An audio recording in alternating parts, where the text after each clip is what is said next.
remercie d'être au rendez-vous de ce webinaire que nous allons consacrer aux enjeux de la mixité sociale dans les parcours scolaires. On va pouvoir commencer et je souhaiterais le faire avec une formule que je trouve très à propos, très parlante, que je tire d'un rapport intitulé « Pour une école du nous, vivre l'altérité à l'école, le pari gagnant d'une nation », un rapport qui a été publié aux éditions Jean Jaurès. Dans ce rapport, il n'est pas question d'ailleurs que de mixité sociale, mais celle-ci apparaît bien comme un préalable nécessaire. On peut y lire si on n'apprend pas à se mélanger à l'école, on est condamné à se déranger à l'âge adulte. À un moment où le repli sur soi, la peur de l'autre et de l'avenir, la solitude et la défiance s'accroissent, il est plus que jamais indispensable de travailler à notre cohésion sociale, et c'est d'autant plus facile que l'expérience de l'altérité est faite dès le plus jeune âge. L'enjeu dépasse le cadre scolaire, il s'agit d'encourager tous les possibles pour faire nation dès le plus jeune âge, pour appréhender autrui dans son altérité sociale, culturelle, cognitive, physique et linguistique comme une richesse, comme un autre possible et non pas comme une menace. La mixité sociale répond également à un objectif de lutte contre les inégalités dès l'enfance, objectif qui constitue l'un des 4 axes du pacte des solidarités qui entrera en vigueur en janvier 2024. Il sera également question de cette lutte contre les inégalités dès le plus jeune âge au fil des présentations. Alors, je vous présente donc, je vous rappelle brièvement le déroulé des interventions. Johanna Barras de France Stratégie va nous présenter les principaux résultats du rapport Scolarité, le poids des héritages, en s'appuyant sur la note de synthèse de ce rapport dont elle est l'une des autrices. Nous souhaitons ici replacer la question de la mixité sociale dans les enjeux plus larges des inégalités sociales, de genre et d'ascendance migratoire à l'école. Ensuite, Nabil Mounchit, statisticien au rectorat de l'Académie de Toulouse. Bonjour monsieur, quelle arrivée au bon moment à propos. Alors peut-être vous nous entendez. Bonjour, excusez-moi pour cette petite. Bonjour. Pas de souci, vous arrivez au bon moment. J'étais donc en train de vous présenter Monsieur Mounchit, statisticien au rectorat de l'Académie de Toulouse, qui va nous présenter une mesure de la mixité à travers l'indice de position sociale des établissements. Il va nous en détailler la méthodologie et nous apportera quelques résultats régionaux et les usages qu'il est possible d'en faire. Et enfin, Isabelle Bertolino, doctorante en sciences de l'éducation et de la formation, est chargée de l'évaluation du programme Mixité du Conseil départemental de la Haute-Garonne, qui reviendra sur la mise en place depuis 2017 d'une expérimentation visant à améliorer la mixité sociale dans les collèges. On va revenir évidemment dans le détail sur tous ces points. Pour rappel, donc entre chaque intervention, nous ouvrirons une session de discussion avec vous. Vous pourrez poser vos questions, apporter un témoignage ou faire une remarque. Voilà pour les présentations. Je vous remercie tous. Je reste maintenant avec Johanna Barras et je rejoins mes autres invités du jour un petit peu plus tard. Madame Barras, vous travaillez pour France Stratégie et vous êtes avec Peggy Furic et Bénédicte Galtier, l'une des autrices du rapport Scolarité, le poids des héritages, qui est paru le mois dernier. Vous avez été auparavant enseignante et avez également exercé d'autres fonctions à l'Éducation nationale. Je vous remercie d'être avec nous ce matin. On souhaite avec vous replacer donc la question de la mixité sociale dans les enjeux plus larges des inégalités sociales de genre et d'ascendance migratoire à l'école. Et on va donc vous écouter. Merci beaucoup. Je suis très heureuse d'être parmi vous aujourd'hui, notamment parce que la question de la mixité est un des axes de travail importants pour France Stratégie aujourd'hui. Mais avant de rentrer sur cette question, quelques mots de présentation du rapport et peut-être avant ces quelques mots de présentation de France Stratégie. Je ne sais pas à quel point vous êtes familier de cette institution.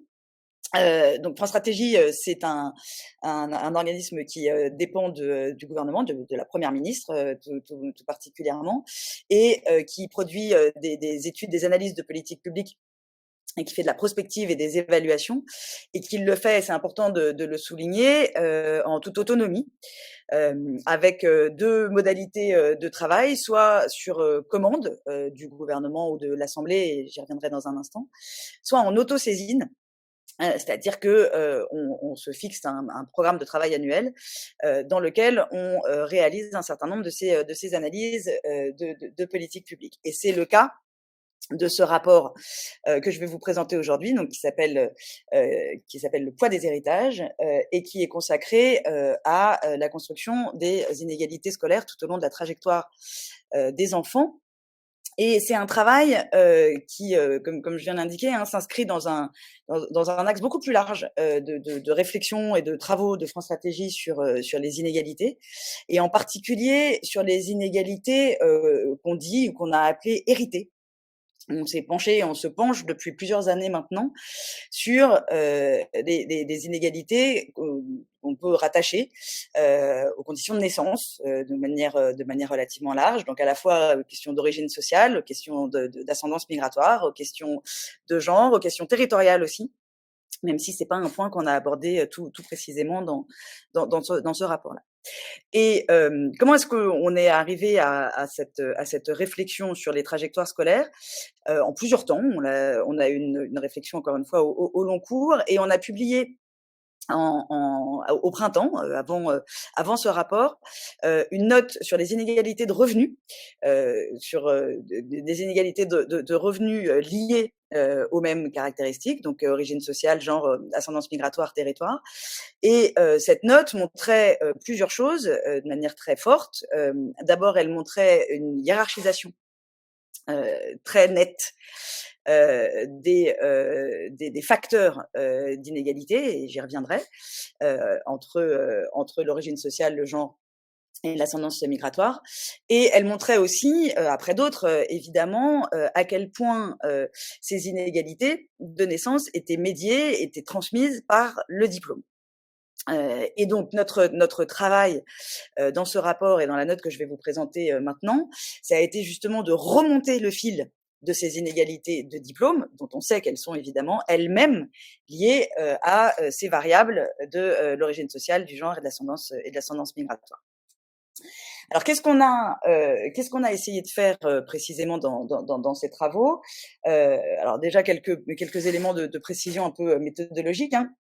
Donc nous, ce qu'on a regardé, ce sont les trajectoires des trajectoires des enfants avant d'être des élèves, de la petite enfance jusqu'à la sortie de l'enseignement secondaire ou l'insertion dans l'enseignement supérieur. Donc c'est ça notre champ d'études, et on a regardé tout particulièrement, encore une fois, j'y reviendrai un petit peu, on a regardé tout particulièrement la trajectoire des élèves qui sont entrés en 6e en 2007. Et pourquoi est-ce qu'on a regardé ces élèves-là en particulier? Parce qu'il y a un panel des services statistiques de l'éducation nationale que vous connaissez tous, donc de l'ADEP, qui a suivi ces élèves tout au long de leur scolarité, ce qui nous a donc permis d'avoir des éléments assez fins, assez précis sur cette génération, d'avoir une approche longitudinale de la construction de ces inégalités. Et c'est un panel qui est intéressant pour nous, puisque ce sont des enfants qui ne sont plus des enfants, justement, puisque ils ont, pour l'immense majorité d'entre eux, terminé leurs études quand ils en ont fait, ou se sont insérés sur le marché du travail ou pas.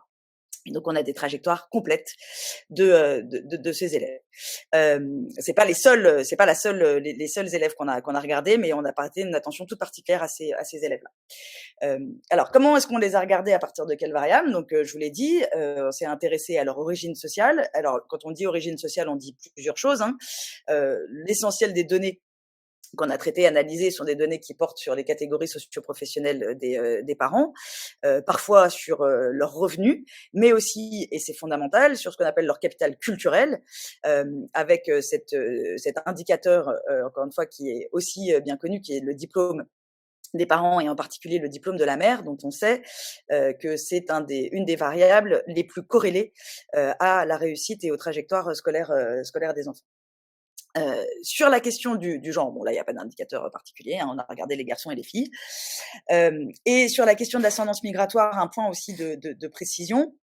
Donc on s'est intéressé, alors chaque fois que c'était possible de les retracer, aux enfants de 2 parents immigrés. Donc c'est pas la définition statistique des enfants de l'immigration, c'est intéressé aux enfants de 2 parents immigrés de toutes origines. Donc voilà, quel que soit le pays d'origine de leurs parents. On a regardé leur trajectoire en moyenne. Et donc ce qu'on a fait avec ces variables et ce champ, c'est d'abord une grosse revue de littérature statistique. On s'est évidemment énormément appuyé sur les travaux de l'ADEPE, mais aussi ceux de l'INSEE, ceux de l'INED, en particulier pour les enfants d'origine, des enfants de familles immigrées, pardon. Et on a aussi fait nos propres traitements statistiques, en particulier sur ce fameux panel dont je viens de vous parler, qui est le panel 2007, pour reconstituer leur trajectoire. Et de ces travaux, on tire quelques grands enseignements que je vous livre au début, comme ça vous savez ce que je vais vous expliquer, mais qui sont assez nets et à la fois pas surprenants parce que relativement connus. Encore une fois, ce qu'on a fait, c'est une revue de littérature, mais qui, mis en perspective et dans ce grand panorama, ressortent avec une acuité toute particulière. Et un niveau de précision aussi assez important. Bon, d'abord, première information à la fois évidente, ces 3 variables, elles jouent un rôle majeur sur les trajectoires des enfants. Mais parmi ces 3 variables, celle qui se détache le plus et de manière incontestable et extrêmement majeure, c'est l'origine sociale. Qui bien davantage que l'ascendance migratoire et bien plus aussi que le genre exerce à la fois sur les performances des élèves et sur leur trajectoire une influence absolument déterminante et ce tout au long de leur trajectoire. Première information majeure. Deuxième information qui nous paraît essentielle de souligner dès maintenant, c'est que les inégalités se construisent selon un processus de sédimentation, de cumul, mais c'est très important de le souligner dès maintenant. Elles le font avec des modalités qui sont propres à chaque étape de la scolarité. Alors cette hiérarchisation du poids des variables, on la voit très fortement déjà quand on regarde en comparaison internationale. Donc voilà, donc ce que je vous disais sur la hiérarchisation du poids des différentes variables, on le repère notamment à travers cette enquête que vous connaissez probablement tous, qui est la grande enquête PISA, passée par les évaluations PISA, donc passée par les élèves de l'OCDE à 15 ans. La plupart des élèves qui passent PISA sont en début de seconde et pour un certain nombre d'entre eux sont encore en troisième. Voilà. Donc c'est grosso modo une évaluation de leurs compétences et de leur savoir en fin de collège, début de lycée. Et ce qu'on voit quand on regarde par exemple les scores en compréhension de l'écrit, qui sont assez révélateurs, sur la colonne du milieu, c'est que les écarts entre les élèves d'origine sociale favorisée, défavorisée sont importants. 20 points, c'est beaucoup, et ils se situent dans la moyenne très haute des écarts constatés dans les pays européens, puisque la moyenne de l'OCDE c'est 88. Donc voilà, on fait partie des pays pour lesquels les écarts entre les élèves favorisés et les élèves défavorisés sont particulièrement forts. Alors que quand on regarde les écarts entre filles et garçons, par exemple, non seulement ils sont plus modérés, mais ils sont un peu inférieurs à ce qu'ils sont dans la moyenne des pays de l'OCDE. De la même manière que les écarts entre les élèves avec et sans ascendance migratoire, toutes choses égales par ailleurs, je le souligne dès maintenant, sont eux aussi assez faibles et inférieurs à la moyenne. Si on regarde maintenant dans les détails justement comment jouent ces variables, là je vais vous demander de passer à la slide suivante. Donc, je vous explique un petit peu ce que vous avez à l'écran. Donc ça, ce sont les fameuses reconstitutions de trajectoires variables que je vous citais tout à l'heure. Donc des apports essentiels de ces travaux. Alors comment ça se lit? En haut, en bleu, vous avez les trajectoires des élèves d'origine modeste. Alors, quand je dis d'origine modeste, je précise tout de suite, il ne s'agit pas des plus pauvres, il ne s'agit pas du dernier décile, il s'agit des 30 à 35% d'élèves d'élèves les plus modestes. De la même manière, les élèves d'origine favorisée, en rose en dessous, sont également le gros tiers des élèves les plus favorisés.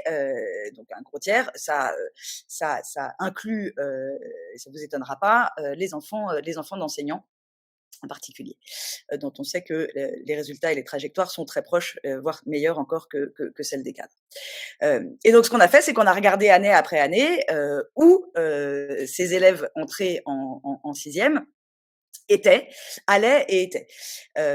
Donc si on prend 100 élèves d'origine modeste entrés en sixième, on voit par exemple qu'en 2011-2012, il y en a 36% qui sont en seconde générale et technologique, 23% qui sont en seconde professionnelle, 14% en CAP, 17% en troisième et 7% qui sont sortis du système éducatif. Donc voilà pour la lecture. Et ce que vous avez en flèche, ce sont les taux de passage d'une année à l'autre. Alors quand on regarde ça un petit peu dans le détail, je vais évidemment pas vous donner tous les chiffres, je pense qu'on vous les communiquera, on vous les partagera ensuite, mais ce sont des résultats encore une fois assez nets. On voit déjà donc que les élèves arrivent en sixième, déjà pas tout à fait dans la même situation, puisque vous avez un nombre d'élèves en retard en sixième qui est déjà pas du tout le même entre les élèves favorisés et les élèves d'origine modeste. Vous avez à peu près 20% des élèves d'origine modeste qui arrivent en retard en sixième, alors que vous en avez moins de 10, vous en avez 8% d'origine favorisée. Et puis après, dans leur trajectoire secondaire, les trajectoires vont différer de manière assez nette. Les élèves favorisés ont des parcours plus fluides, ils redoublent moins tout au long de leur scolarité. Ils sont aussi beaucoup moins nombreux dans les sections d'enseignement spécialisées, les SECPA. Vous avez en troisième, par exemple, c'est encadré sur votre écran, moins de 1% des élèves d'origine favorisée qui sont en SECPA et contre près de 7% des élèves d'origine modeste. Ils ont aussi très nettement, ces élèves favorisés, très nettement moins de chances de mettre fin précocement à leur scolarité. Vous avez, au bout de 7 ans, 7 ans après leur entrée en sixième, vous avez près de 25% des élèves d'origine modeste qui ont mis fin à leur scolarité. Ils sont pas 9% dans des origines quand ils sont d'origine favorisée. Et ce qui est intéressant, et qu'on voit même à travers ces trajectoires, et qui est un point sur lequel je voudrais insister, c'est que ces élèves d'origine favorisée, non seulement ils ont des trajectoires plus fluides et plus faciles, mais même quand ils ont des difficultés, ils les compensent davantage. Et ils les compensent davantage tout au long de l'année scolaire et tout au long de leur scolarité. Il y a un point qui est intéressant aussi, un peu dans le même ordre d'idées et dans le même ordre de cette idée de compensation, c'est que même quand ces élèves favorisés font le choix, ou on leur impose le choix, mais c'est plus souvent un choix de leur part, de l'enseignement professionnel, ils y ont des trajectoires qui sont également meilleures que leurs camarades d'origine modeste. Ça se traduit par quoi? Ça se traduit par le fait que quand ils font un bac professionnel, ils sont plus nombreux que leurs congénères à poursuivre dans l'enseignement supérieur, mais ça se traduit aussi par des choses peut-être moins connues et assez intéressantes. Si vous regardez par exemple les élèves qui font des CAP, quand d'abord ils sont très peu nombreux, des élèves d'origine favorisée à faire des CAP, mais non seulement ils sont très peu nombreux, mais quand ils font des CAP, pour la plupart, enfin pour une grande partie d'entre eux, pour 4 sur 10, enfin 40% d'entre eux, poursuivent ensuite en première pro. Alors que la plupart des élèves d'origine modeste qui font un CAP, qui sont orientés en CAP, eux, généralement, ils terminent leur scolarité, puisqu'ils sont très très peu nombreux à rejoindre le cours d'une première pro. On le voit à l'écran, hein, ils sont à peu près 5%. Donc encore une fois, à la fois des trajectoires plus favorables, plus fluides pour les élèves favorisés, mais aussi des trajectoires, encore une fois, qui se rectifient, qui s'allongent, y compris quand ces élèves connaissent des difficultés. Et donc en bout de parcours, quelque chose d'assez connu et d'assez évident. Est-ce qu'on parle d'élèves du public ou du public plus du privé? Alors là, c'est des élèves du panel 2007, public privé confondu, France entière et DOM. Merci. Et donc voilà. Donc en bout de parcours, ça se traduit par quelque chose d'assez logique, hein, compte tenu de ce qu'on vient de dire. C'est de nombre d'élèves qui rentrent à l'heure dans l'enseignement supérieur. C'est près de 2 tiers des élèves d'origine favorisée et assez largement moins d'un tiers des élèves d'origine modeste. Donc encore une fois, un poids absolument massif et majeur. Si on regarde maintenant les différences de trajectoire liées aux trajectoires, à l'ascendance migratoire des élèves. C'est la slide suivante. Je vais aller beaucoup plus vite parce que vous avez à peu près compris normalement maintenant comment fonctionnait la lecture de ce graphique. Qu'est-ce qu'on voit? Regardons en bout de parcours, en fin de parcours. On voit qu'il y a des écarts. Ils sont existants, ils sont même assez nets, hein. On a par exemple 43, près de 43% des élèves qui sont enfants dits de natifs, pour reprendre la terminologie de l'INED, qui rentrent au bout de 7 ans après leur entrée en 6e dans l'enseignement supérieur. C'est 5 points de moins, donc un écart significatif.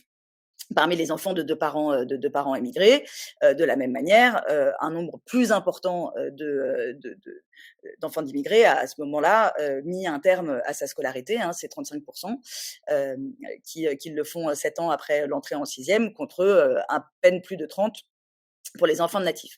Donc des écarts existants, mais des écarts, et vous l'avez bien vu, qui n'ont rien à voir avec ceux dont on vient de parler, qui sont liés à l'origine sociale.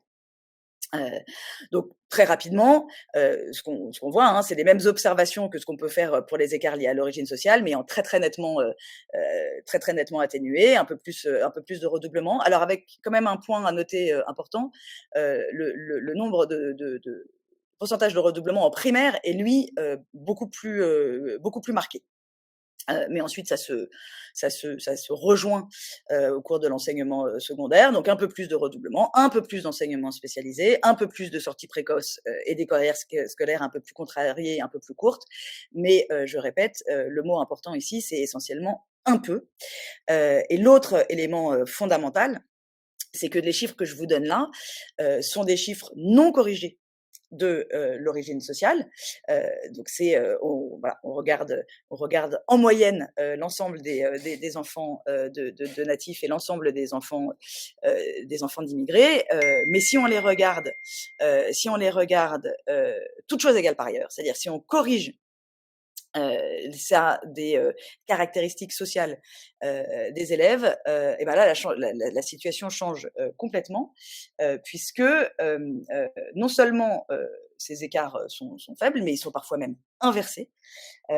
Et en fait, on a pour la plupart des indicateurs, pour la plupart des performances qu'on regarde, des trajectoires qu'on regarde, des écarts qui deviennent nuls, voire qui s'inversent entre les enfants de natifs et les enfants d'immigrés.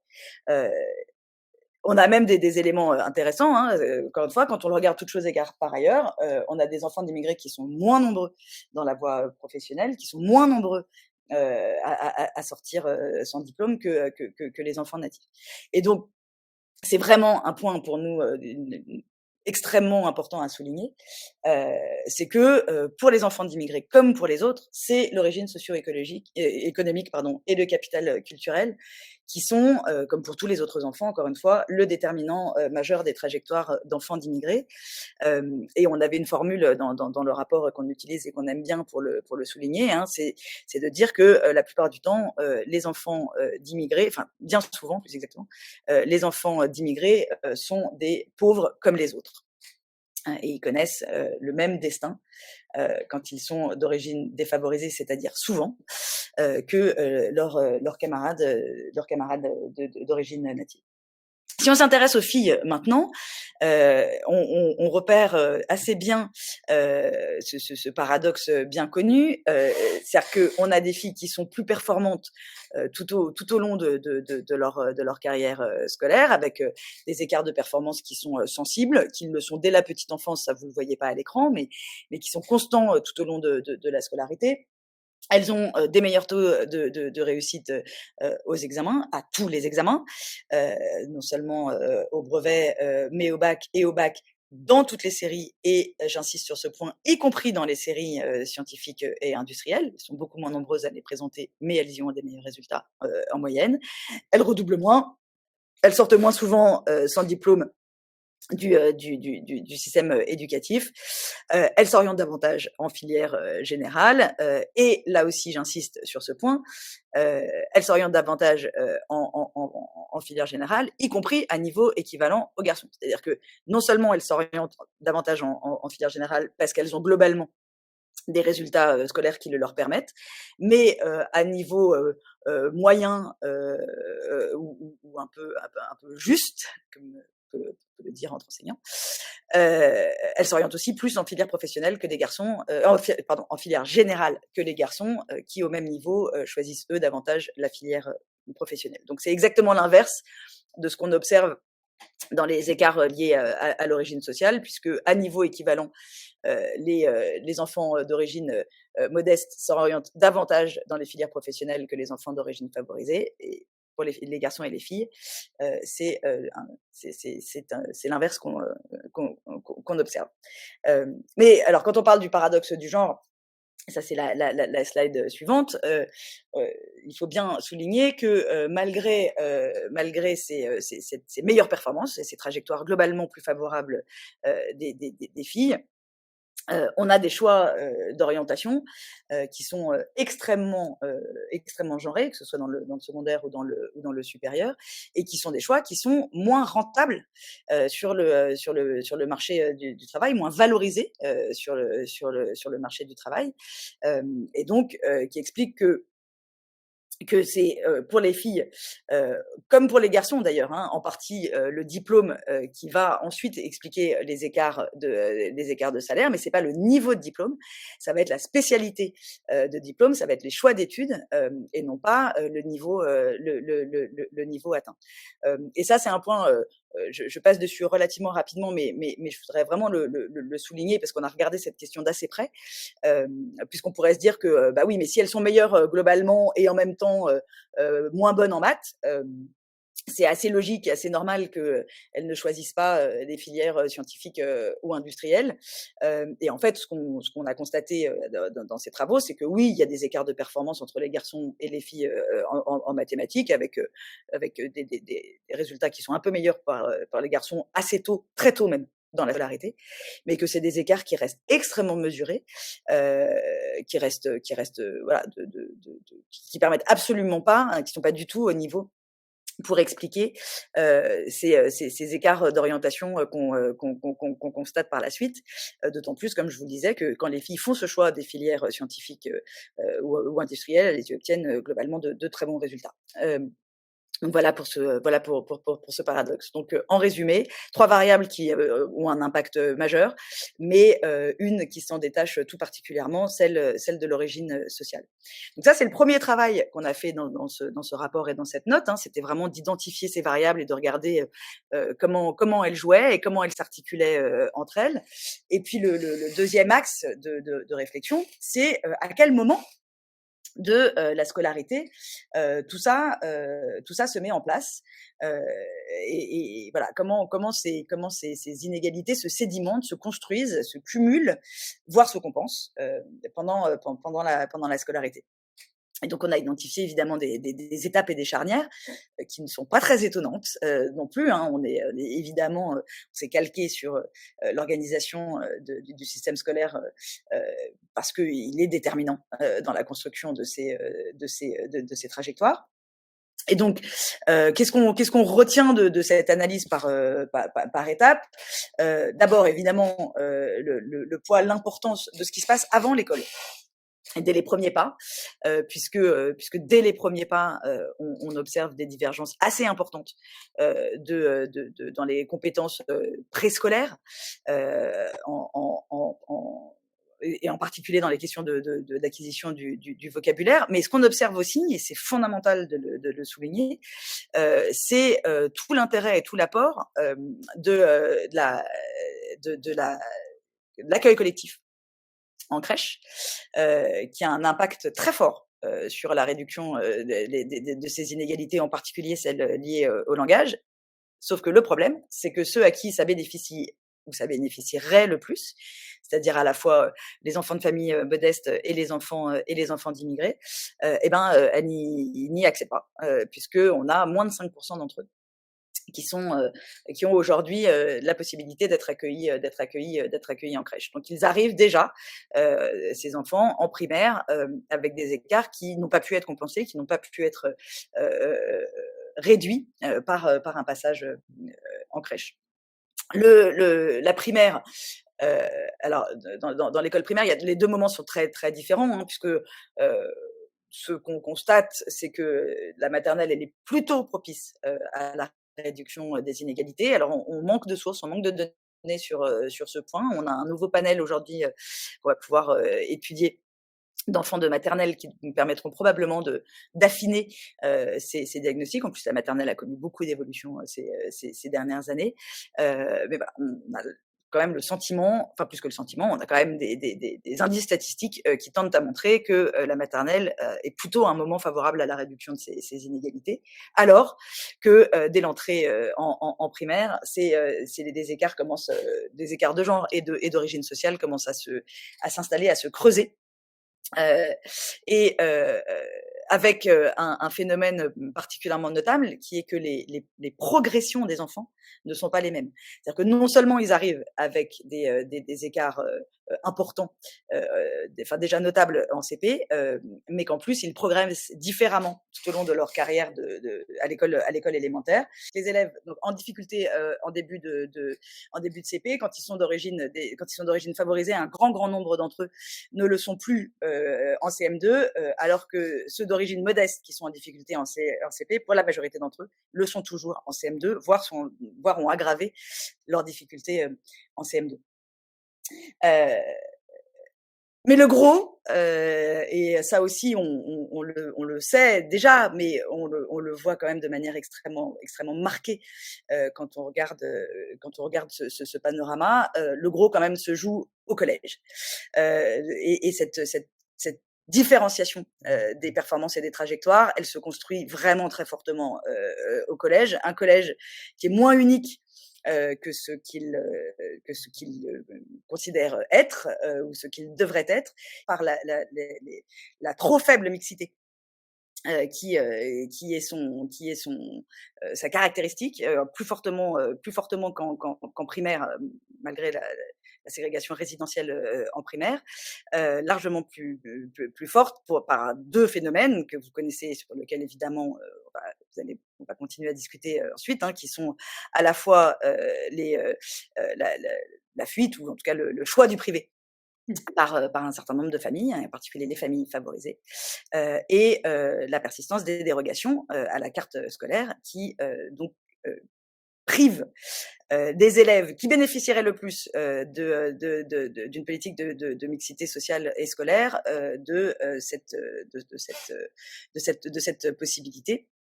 Encore une fois, je pense qu'on y reviendra, donc j'insiste pas là.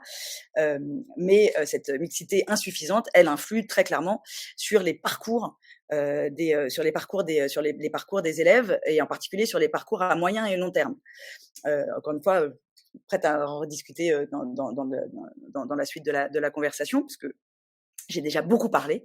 Et donc dernière étape de cette cristallisation de ces inégalités, hein, qui est ce passage de la fin de la troisième à l'intégration dans l'enseignement supérieur ou à la fin des études, où là le point fondamental, c'est de voir comment à ces inégalités verticales, c'est-à-dire de niveau de certification obtenue, vont se construire, vont se substituer, pas se substituer, vont s'additionner plus exactement, des inégalités qu'on dit horizontales, pour aboutir à des suites d'études et ou des insertions professionnelles extrêmement marquées par les variables qu'on a étudiées et tout particulièrement, encore une fois, l'origine sociale. Et donc on voit bien ici, on voit bien au travers de toute votre démonstration là et de tout le travail que vous avez effectué, que la fabrique des inégalités, elle se joue sur l'ensemble de la scolarité, elle se construit vraiment de manière cumulative, hein, jusqu'à l'enseignement supérieur. Alors, Cumulative, je voudrais juste redire ce oui, point bien que sûr. j'ai évoqué à plusieurs reprises. Cumulative, mais ça se cumule pas de la même manière pour tout le monde. Et c'est ce que je disais sur la primaire en particulier, et c'est vraiment très important, c'est que les élèves favorisés, en fait, bénéficient d'interventions que souvent que des élèves défavorisés n'ont pas, et qui leur permettent de compenser et donc de ne pas cumuler ces difficultés. Et ça, c'est un des facteurs d'inégalité majeure. Oui, de manière cumulative et exponentielle pour ceux qui Voilà, ont le plus de difficultés. Ouais, ça on l'avait bien, d'une certaine on l'avait manière, la force du destin n'est pas la même pour tous. en effet. Je vais prendre les questions qui vous sont posées. Alors, Monsieur De Rouec du CRIJ qui dit l'objectif ici est-il d'étudier des facteurs influents sur la réussite scolaire et ou l'inclusion sociétale dans un sens plus large. J'entends nombre de critères jouant sur des trajectoires, mais je me demande si l'étude va aussi sur l'hypothèse d'une mixité sur la croyance et la religion. Le cloisonnement entre un enseignement public laïque et un enseignement privé religieux, entre parenthèses sous contrat, n'influe-t-il pas sur la mixité sociale in fine? Question polémique, je le concède. Mais à laquelle je vais répondre de manière pas polémique du tout. Parce que alors on n'a pas regardé hein, les questions de culture ou de religion des familles. Hein. Quand on parle de capital culturel, on parle encore une fois de niveau de diplôme et de proximité au système scolaire. On ne parle pas de culture d'origine ou c'était pas le sujet. Et on n'a pas regardé les choses sous cet angle. En revanche, le cloisonnement entre un enseignement public et un enseignement privé a bien un impact sur la mixité extrêmement fort, et en l'occurrence un impact sur la mixité et sur la mixité sociale en particulier, puisque, je vous l'ai dit, hein, il y a elle est cette dualité, elle permet et elle accroît globalement le niveau de ségrégation dans les établissements, dans les établissements en particulier secondaires, en particulier du collège, et elle les accroît de plus en plus. C'est-à-dire que ce qu'on observe, et je pense que ça aussi, ça sera redit plus tard dans la discussion, mais ce qu'on observe, c'est plutôt pas une égalisation, mais un resserrement des écarts de ségrégation à l'intérieur de l'enseignement public, des établissements et des collèges de l'enseignement public, et inversement un accroissement des écarts entre les enseignements publics, entre les établissements publics et les établissements privés. Et donc oui, cette dualité du système, elle a un impact très fort sur la question de la mixité, au point d'ailleurs de se demander si, et d'ailleurs ça a été demandé, hein, il y a des études assez accessibles sur ces sujets, mais si dans les motivations des familles pour l'enseignement privé, n'entre pas au moins autant un choix de structure sociale de l'établissement, si j'ose le dire, qu'un choix du privé catholique en tant que privé catholique confessionnel. Ok, merci pour ces précisions. Alice Carladou de l'Académie de Toulouse qui ajoute une remarque qui dit « C'est aussi les propositions d'options qui existent dans le privé et plus dans le public ». Oui, aussi. Mais bon, enfin, oui, tout à fait. Enfin, il y a une concurrence qui se fait sur plusieurs champs, dont celui-ci. Ok. Eva Blaise de la Fève, merci madame.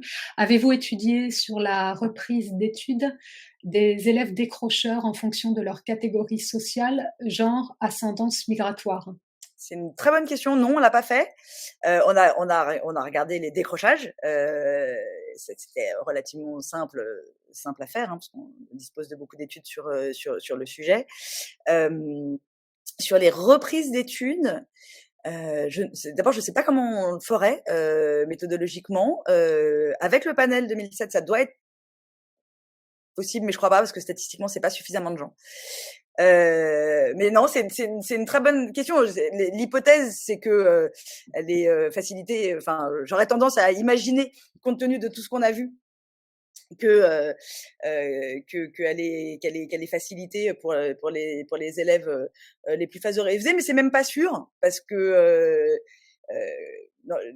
quand ils sont en difficulté, ils sont réellement en difficulté, et s'ils le demeurent, ils sont réellement en difficulté, et donc quand ils décrochent, ils sont peu nombreux à décrocher, mais du coup ceux qui décrochent décrochent vraiment. Alors j'ai un chiffre à l'appui de ce type de démonstration, c'est ce qui se passe en SECPA, par exemple, et les élèves d'origine favorisée qui sont en SECPA sont encore plus en difficulté souvent que les élèves d'origine défavorisée, parce que s'ils se retrouvent en SECPA, c'est vraiment qu'ils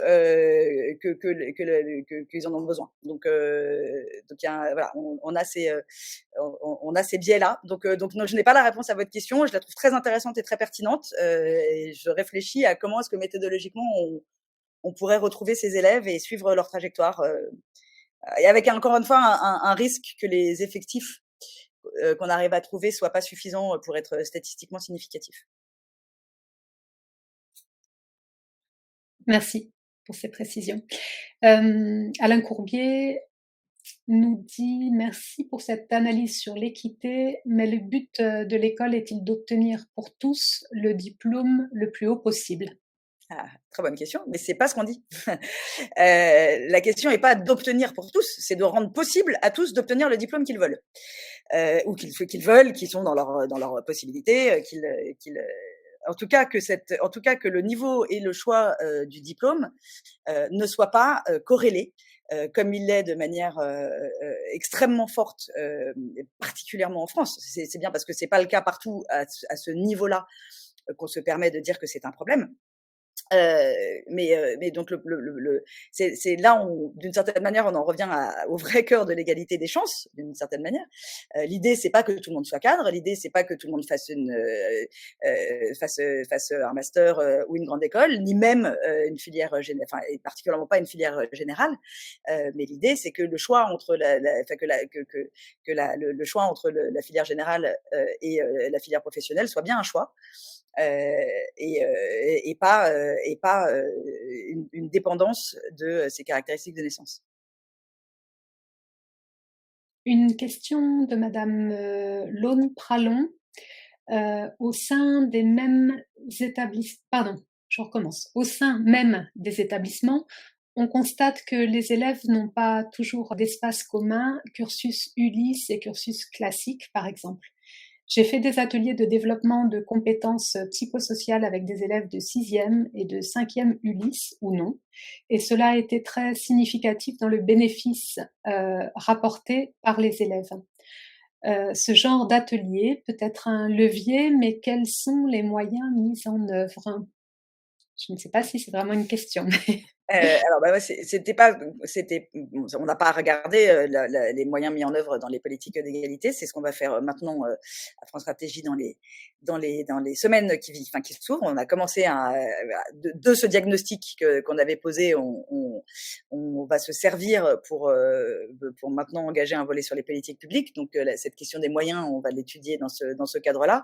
Mais ce que vous dites sur ce qui se passe au sein des mêmes établissements, je l'ai un petit peu évoqué tout à l'heure et j'insiste, hein, quand on parle de mixité sociale et scolaire, il faut regarder deux choses. Il faut regarder évidemment les questions de mixité / de ségrégation ou inversement de ségrégation entre établissements, inter-établissements, mais aussi intra-établissements.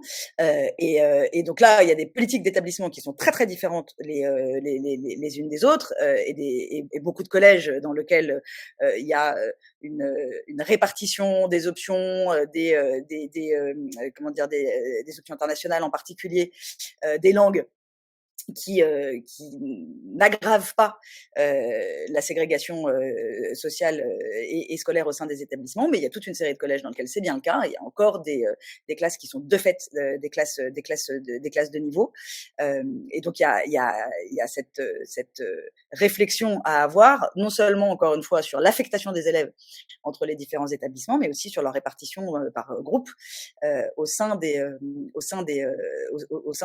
collèges en particulier. Des écoles, la question se pose moins, mais au sein des collèges en particulier, pour éviter d'ajouter de la ségrégation intra-établissement à la ségrégation inter-établissement.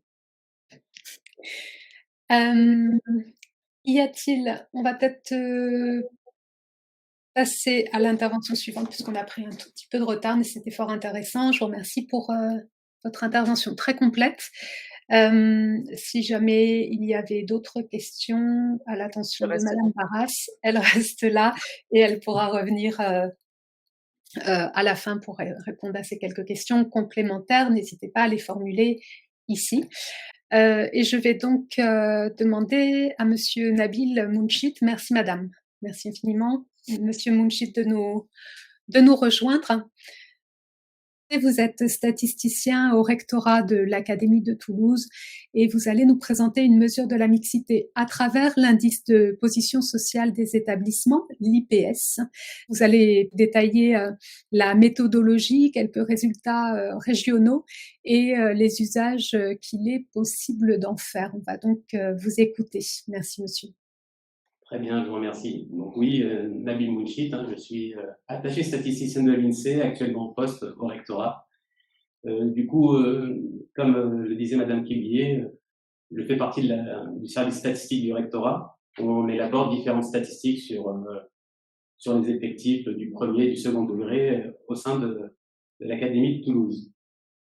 Donc aujourd'hui, nous sommes réunis pour discuter de la mixité sociale et je vais vous présenter un indicateur assez connu, qui est un outil pour justement décrire les inégalités sociales en milieu scolaire. Alors ma présentation va se structurer en trois parties, relativement simples. Quelques éléments de contexte pour introduire en préambule ma présentation. Un petit point méthodologique sur la construction de l'IPS. Rassurez-vous, je ne vais pas rentrer dans les détails. Et quelques exemples d'utilisation de cet indicateur. Alors, l'IPS, en fait, c'est un indicateur relativement récent. La première version date de 2016. Elle répondait à un besoin de pouvoir quantifier la mixité sociale en milieu scolaire. Et cet indicateur a été actualisé en 2022 avec des données plus récentes. Je vais y revenir par la suite. Donc, la mixité sociale, c'est une question d'actualité. En 2023, il y a eu une annonce d'un plan ministériel en faveur de cette mixité dans les établissements publics. Donc, il y a une réelle volonté publique et politique de favoriser la mixité sociale et l'égalité des chances, avec même des objectifs chiffrés, notamment la réduction de 20% de cette ségrégation scolaire à l'horizon 2027. Et afin de permettre ces résultats, il y a évidemment un besoin d'état des lieux statistiques, un apport statistique afin de dresser un constat objectif, d'objectiver certains phénomènes, de voir leurs évolutions Et ces éléments statistiques permettent du coup d'aider à la décision et au pilotage de ces politiques et d'avoir la possibilité d'objectiver des phénomènes et de les quantifier. Alors, quid de l'origine sociale des élèves dans les systèmes d'information de l'éducation nationale? Alors, on a quelques variables qui renvoient à cette dimension, notamment dans les panels. Vous savez, ces cohortes de population que l'on suit dans le temps. Du coup, l'information est très riche dans ces données statistiques. Dans le second degré, on a la PCS, la profession et catégories socio-professionnelles des parents, qui est présente dans les systèmes d'information. Beaucoup plus riche dans le second degré que dans le premier degré, où le renseignement de cette PCS est assez lacunaire et variable. Entre 50 et 60% des PCS sont renseignés dans le premier degré. Donc, on a des statistiques sur cette dimension sociale, sur l'origine sociale des élèves, et nous tentons de l'exploiter afin de dresser un constat et un état des lieux de la mixité sociale et des inégalités au sein du système scolaire. Donc, l'IPES, c'est quoi? C'est un indicateur quantitatif qui est basé sur la PCS des parents. Donc, l'objectif de cet indicateur, c'est d'avoir une vision synthétique de l'origine sociale des élèves. Évidemment, il a ses avantages et ses inconvénients, mais il permet notamment les changements d'échelle. L'IPS est à l'échelle de l'individu, donc de l'élève, de la famille. Et le fait que ce soit un indicateur quantitatif, ça nous permet d'évaluer la mixité sociale à des échelles diverses. On peut passer de l'élève à des agrégats comme la classe, l'établissement, on peut faire des analyses territoriales. Donc c'est en cela qu'il est très pratique. Et il permet également de synthétiser des dimensions sociales, culturelles, économiques, sur lesquelles les PSS se distinguent. Et les données qui sont utilisées pour construire l'IPS proviennent du questionnaire famille. C'est un questionnaire réalisé sur un panel de 15 000 élèves entrés en CP en 2011. Donc un panel, c'est qu'on suit ces élèves dans le temps et on récupère tout au long du temps des informations statistiques sur cette cohorte. Alors, pour les variables de construction de l'IPS, donc à travers le questionnaire famille, on a choisi, enfin la DEP a choisi des variables qui influent sur la réussite scolaire des élèves en se basant sur le concept de médiation. La PCS en tant que telle, elle ne garantit pas la réussite scolaire de l'élève. En revanche, il y a un certain nombre d'attributs, de capitaux économiques, éducatifs, culturels, des attitudes, des comportements qui influent favorablement sur la réussite scolaire des élèves. Donc, il y a le diplôme des parents, les conditions matérielles au sein du foyer, la composition familiale, le capital culturel, l'ambition et l'implication des parents dans la scolarité de leurs enfants et les différentes pratiques culturelles. Donc, comme vous le voyez, il y a différentes dimensions qualitatives, c'est-à-dire que, a priori non quantifiables, on a des réponses sur un questionnaire. Et l'intérêt de l'IPS, c'est de transformer de façon numérique ces attributs. Et du coup, la réussite de ces élèves transite par ces variables médiatrices qui ont été sélectionnées auparavant pour construire l'IPS. Alors ensuite, la méthode qui est utilisée pour construire l'IPS, c'est une analyse factorielle qu'on appelle analyse des correspondances multiples. Et en fait, à partir de toutes ces dimensions que j'ai énoncées antérieurement, l'IPS est en réalité une sorte de combinaison linéaire, une moyenne pondérée de ces différentes caractéristiques. Alors du coup, on obtient pour chaque PCS et chaque couple de PCS, père-mère, mère-père, on obtient un nombre, un résumé quantitatif de ces attributs. Donc dans la table des PCS, il y a 40 PCS, et donc 40 fois 40, on a 1600 combinaisons possibles de PCS auxquelles on attribue un indicateur synthétique, l'IPS, qui résume les attributs économiques et socioculturels de l'élève. Et cet IPS, il est d'autant plus élevé que les conditions familiales de l'élève sont favorables à la réussite scolaire et à l'apprentissage. Donc à partir de là, on a un nombre, on a une quantification des attributs économiques et culturels de l'élève, et on peut du coup utiliser ces chiffres en calculant des moyennes, en établissant des profils moyens par établissement, par territoire, et on peut également compléter cette moyenne par un indicateur d'hétérogénéité sociale à travers les quartiers.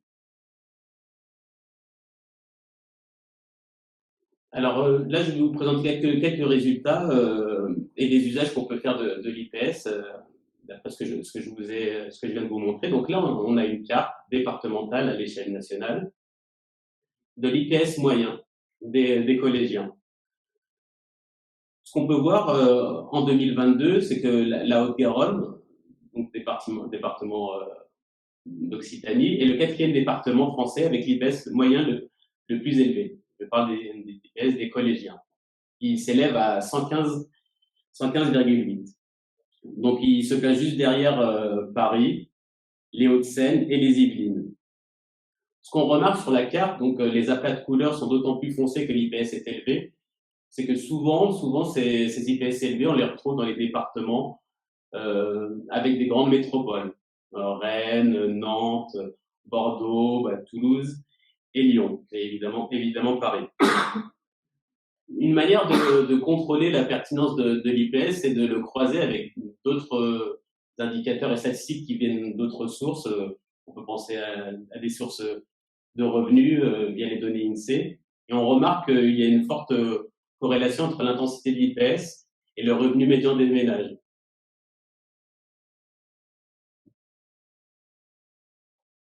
Alors l'IPS, on peut également du coup faire des analyses variées et notamment entre secteurs de scolarisation. Donc ce qu'on constate, c'est qu'il y a de fortes disparités entre secteurs au sein de l'Académie de Toulouse. Donc à gauche, en fait, vous avez les collèges privés. On a la distribution de l'IPS des collégiens pour les collèges privés. La moyenne pour ces collèges est de presque 120. Donc c'est un IPS assez élevé, surtout si on le met en regard avec l'IPS en éducation prioritaire, qui est celui de droite, où la moyenne est de 89. Donc là, en fait, vous voyez les distributions. Pour le secteur privé à gauche, on voit qu'il y a quasiment deux sous-populations avec des IPS relativement élevés, notamment la sous-population de droite, la deuxième bosse. Tandis que par exemple, pour les collèges publics en éducation prioritaire, qui est celui de droite, c'est que la distribution est clairement concentrée vers la gauche, c'est-à-dire vers les IPS faibles. Et ensuite, au milieu, on a les collèges publics hors éducation prioritaire. On voit un profil un peu plus homogène que les autres secteurs.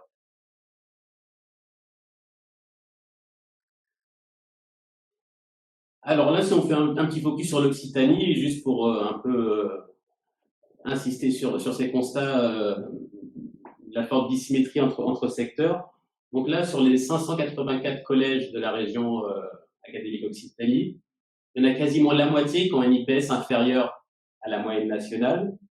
Et pour beaucoup, dans 9 cas sur 10, ce sont des collèges publics. Donc en fait, on voit, et ça c'est un constat qui a été énoncé précédemment et qui ne vous étonne pas, c'est qu'il y a une plus forte concentration de profils sociaux favorisés au sein du secteur public.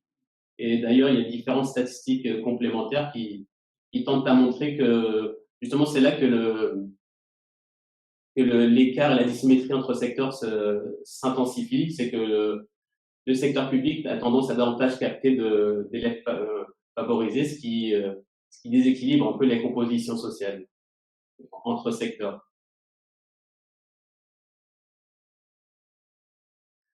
Alors, je vous disais qu'on peut calculer la moyenne de l'IPS et on peut également la croiser avec l'écart type. L'écart type, c'est un peu la volatilité, c'est une manière de mesurer la mixité sociale, de voir dans quelle mesure l'établissement, par exemple, a des profils sociaux variés. Donc là, sur ce graphique, en abscisse, vous avez l'IPS Donc, plus vous allez à droite, plus l'IPS est élevé.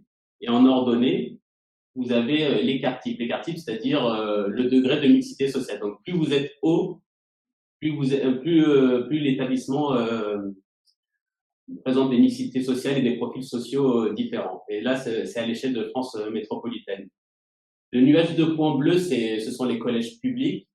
Et le nuage de points rouges, ce sont les collèges privés. Donc, on voit clairement que le nuage du privé est bien plus ramassé que le public et qu'il est en dessous de ce nuage. Ce qui veut dire que déjà, il n'y a pas beaucoup de mixité sociale. En tout cas, il y en a moins relativement au secteur public.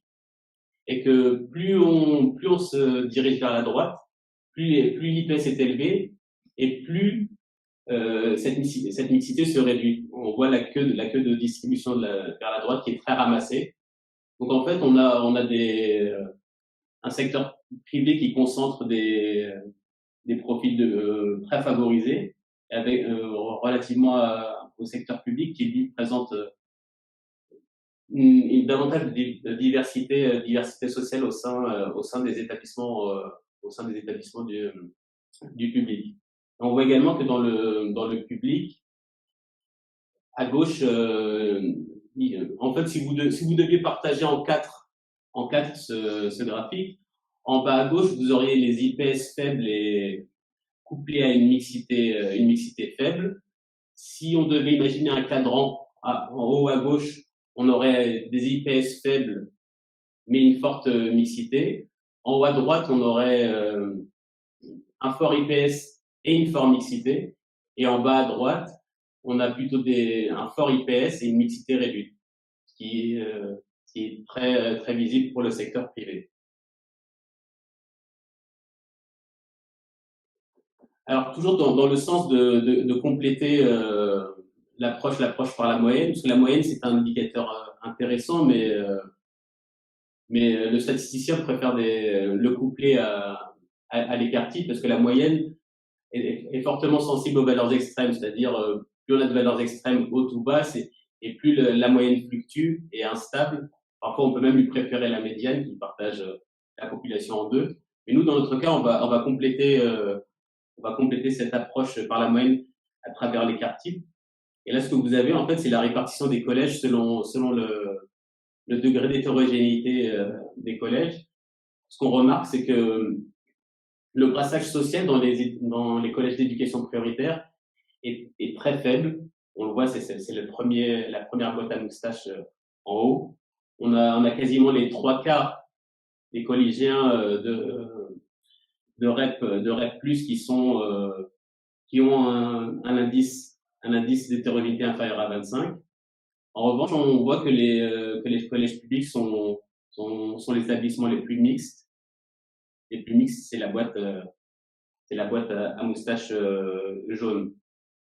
Donc en fait, on retrouve un peu les constats qu'on établissait précédemment et que vous voyez souvent dans la littérature. Un secteur public plus mixte, des zones d'éducation prioritaire forcément, comme son nom l'indique, qui concentrent des élèves davantage en difficulté et du coup avec un brassage social qui est plus réduit. Et un secteur privé qui, lui, est moins mixte et qui concentre des profils sociaux plus favorisés. Alors une autre approche, on peut du coup raisonner à l'échelle de l'élève, à l'échelle de la classe, de l'établissement. On peut également territorialiser les approches. Donc là, sur cette carte, ce qu'on a cartographié, c'est le coefficient de variation. Donc en fait, c'est un moyen de comparer les écarts types entre différentes zones géographiques. En gros, là, ce qu'on compare, c'est la mixité sociale au sein des collèges. Donc, plus la plate couleur est foncée, plus on constate de mixité dans les collèges. Donc là, ce qu'on voit et ce qui sans doute ne vous étonnera pas, c'est que les zones les plus mixtes sont au centre de la métropole de Toulouse. D'ailleurs, c'est un constat qu'on voit souvent dans les espaces à fort degré d'urbanisation, où souvent des profils sociaux très divers se côtoient. Et en revanche, au confins de l'académie de Toulouse, on voit que la mixité est bien moindre.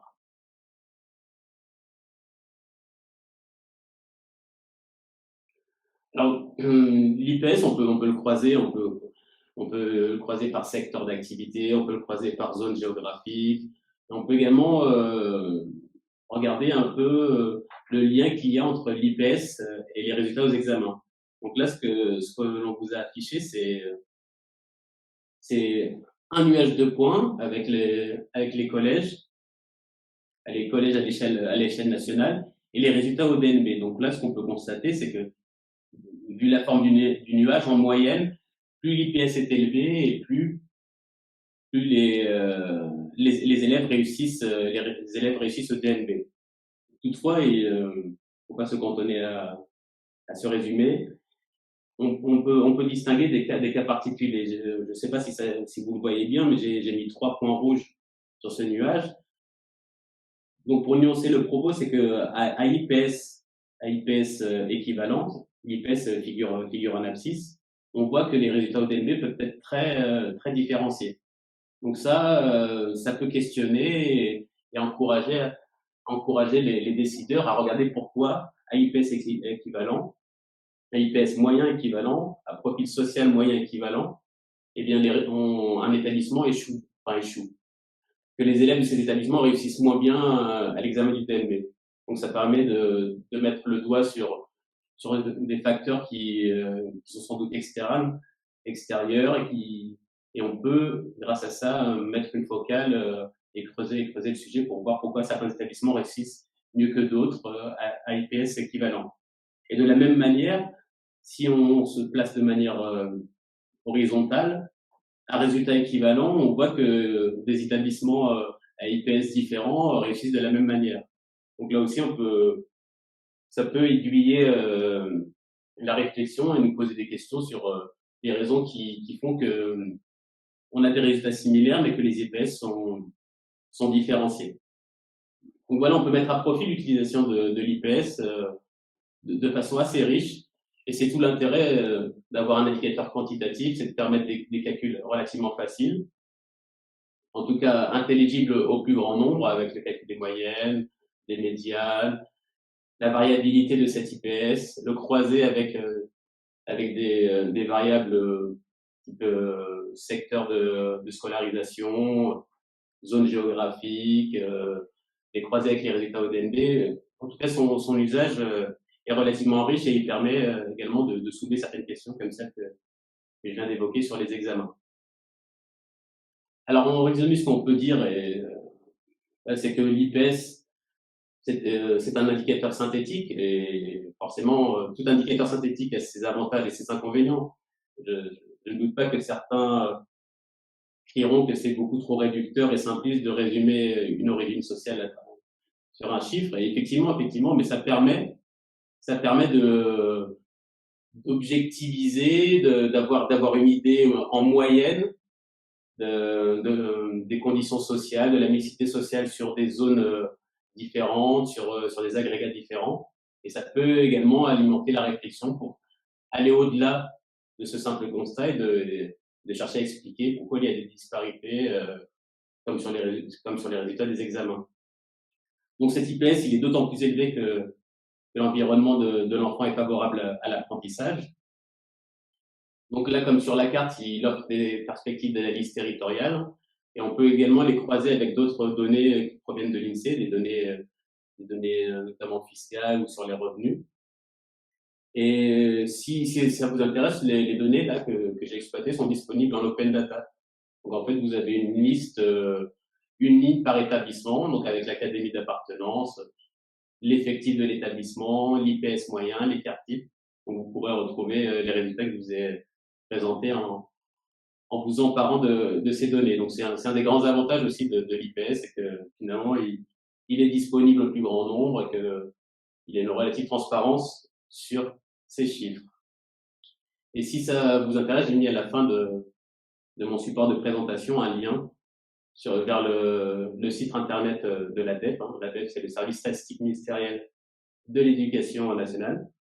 Donc, vous avez des vidéos de présentation ludiques, un document méthodologique si vous voulez davantage de précisions sur la construction de l'IPS, et les diverses publications de l'ADEPE sur justement l'IPS.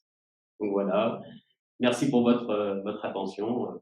Sandra Cuvillier qui demandait est-ce que les données IPS sont connues, entre parenthèses, des parents, par exemple, ou restent-elles confidentielles? Et Madame Barras a renvoyé sur le lien où les IPS étaient en ligne sur le site data.gouv.fr. Mais si vous souhaitez ajouter quelque chose, évidemment, vous pouvez le faire.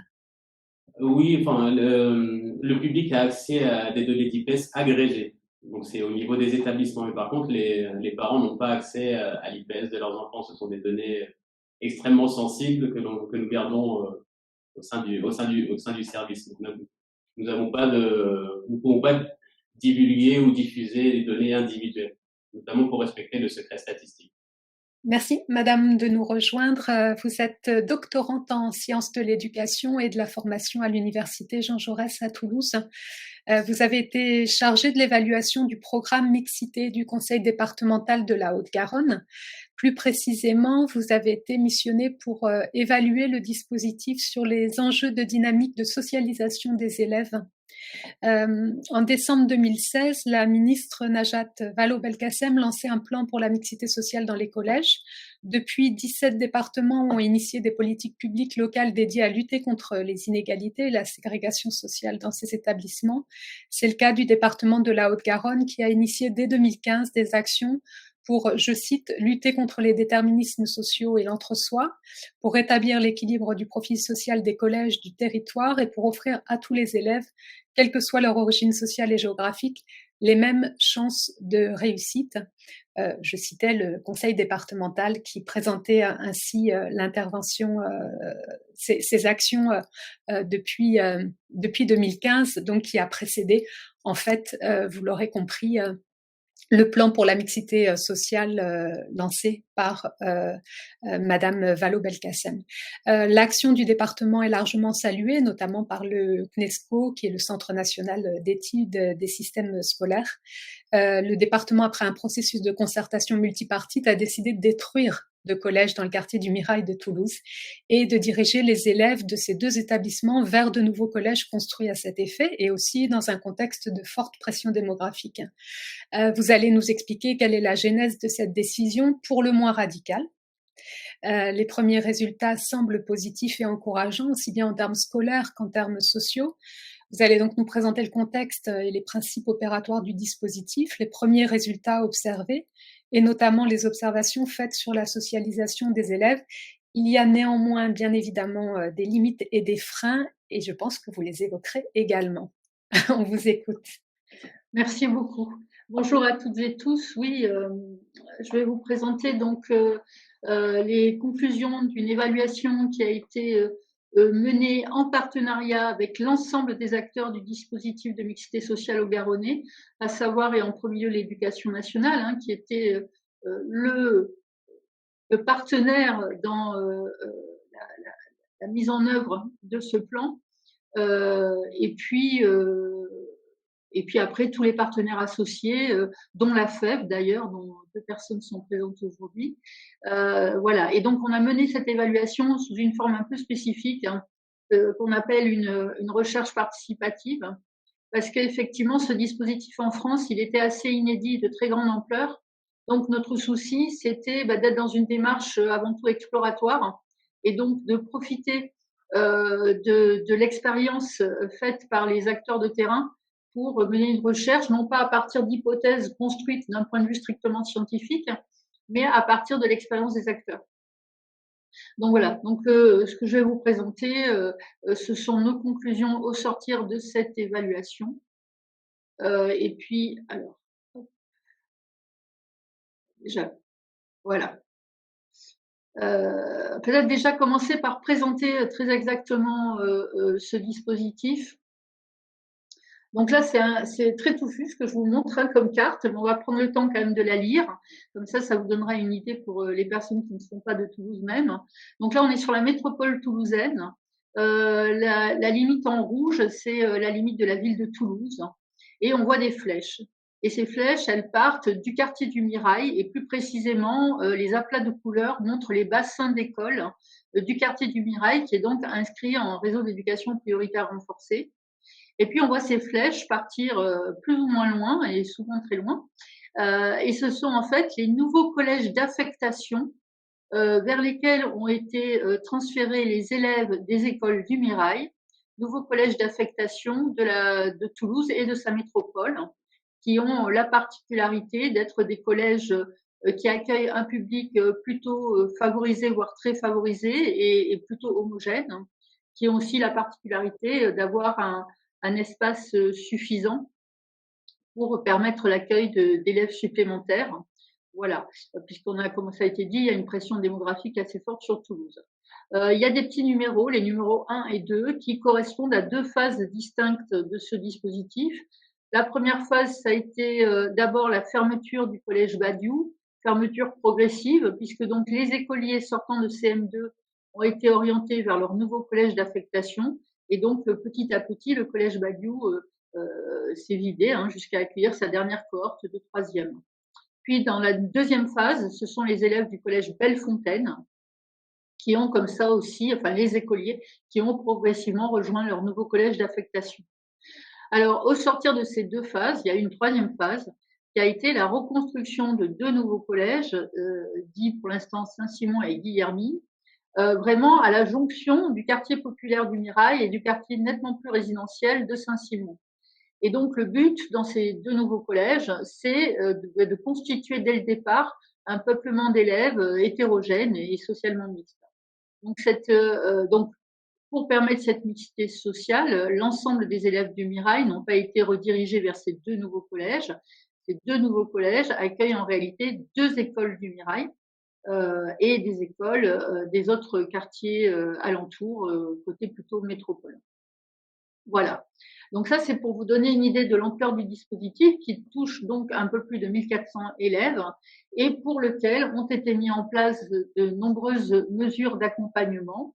Alors, ce qui caractérise ce dispositif, déjà, c'est les principes opératoires. Ça veut dire qu'à un moment donné, le choix a été fait sur un plan politique par le département en charge de la sectorisation, mais aussi par l'Académie de Toulouse qui a soutenu le projet de prioriser la mixité sociale sur d'autres considérations, comme par exemple la proximité de l'établissement.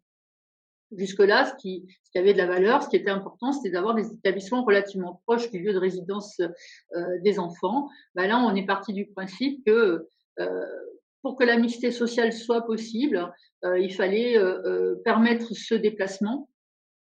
Donc, ça allait devenir une priorité. Il faut préciser quand même que ce type de dispositif ne peut fonctionner que dans la mesure où il y a une très forte adhésion des parents d'élèves. Donc, il y a des phases de concertation très importantes qui se sont déroulées sur toute une année, alors avec les partenaires, bien évidemment, mais aussi avec les parents d'élèves. Ce qui a amené à constater qu'il y avait un désir finalement de fermeture de ces 2 collèges qui étaient véritablement enclavés au sein du quartier du Mirail et avec lesquels on ne pouvait pas tenter de constituer de la mixité à partir des lieux de résidence à proximité. Donc, du coup, le seul moyen, c'était le constat, disons, qui a été collectivement porté à l'époque, c'était de dire, puisqu'on ne peut pas créer de la mixité sur place, il faut fermer ces 2 collèges et les réimplanter dans un endroit où ils soient moins enclavés, dans un environnement, un bassin de recrutement d'élèves plus mixte.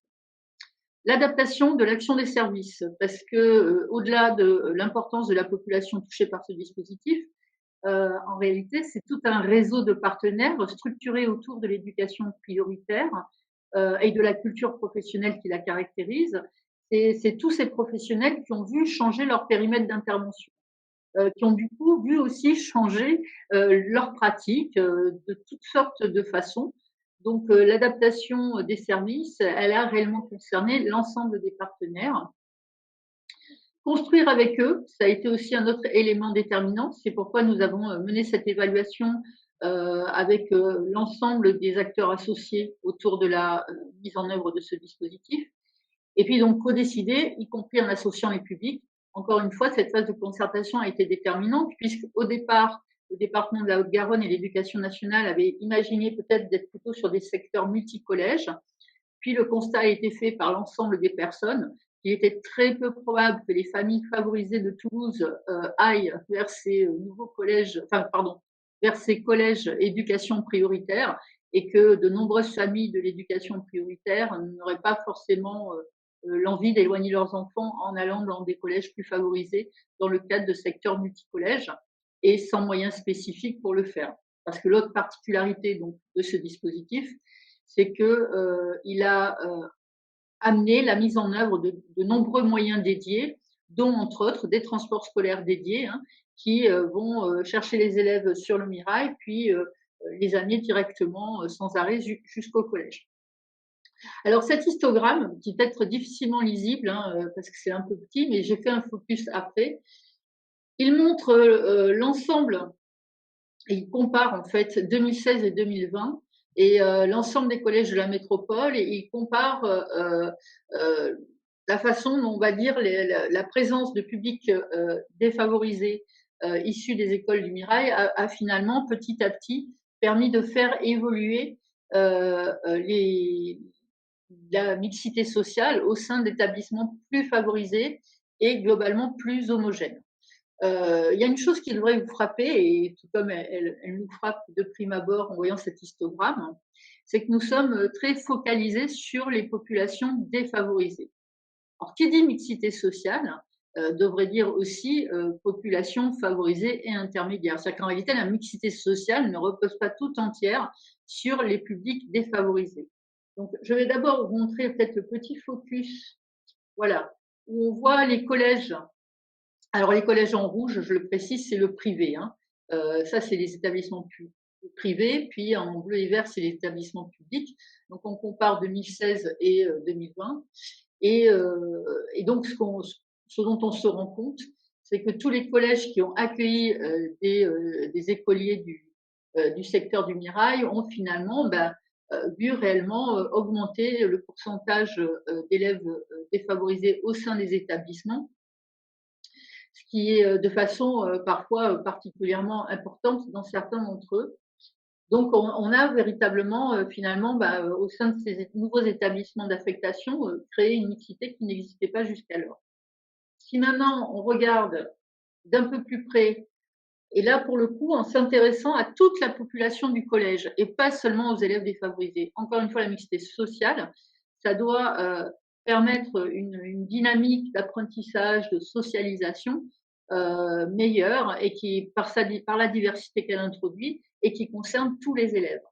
Donc là, on se rend compte que ces collèges qui accueillent aujourd'hui les élèves du Mirail, globalement, ils accueillent pour beaucoup un public favorisé, un peu moins un public intermédiaire. Alors, il faut peut-être préciser que Toulouse, mais ça a été dit tout à l'heure par l'ingénieur de l'ADEP, Toulouse a des IPS globalement très élevés. Donc là, on le voit bien, on peut s'en rendre compte, puisqu'on se rend compte que les populations dites intermédiaires sont beaucoup moins nombreuses que les populations favorisées et éventuellement défavorisées. Donc, la zone grise, c'est là où la PCS n'a pas été renseignée. Alors, je précise aussi, le département, dans le cadre de son partenariat avec l'Éducation nationale, va mobiliser les PCS dans la mesure du possible. Mais l'Éducation nationale fournit également des données dans le cadre d'une convention d'échange de données autour des IPS. Donc tout ça est fondamental, puisque en fait ces données produites par l'Éducation nationale, il est essentiel pour que les départements puissent mettre en œuvre de la sectorisation, qu'ils aient accès en fait à de l'information autour de ces IPS pour mettre en œuvre de la mixité sociale dans la sectorisation.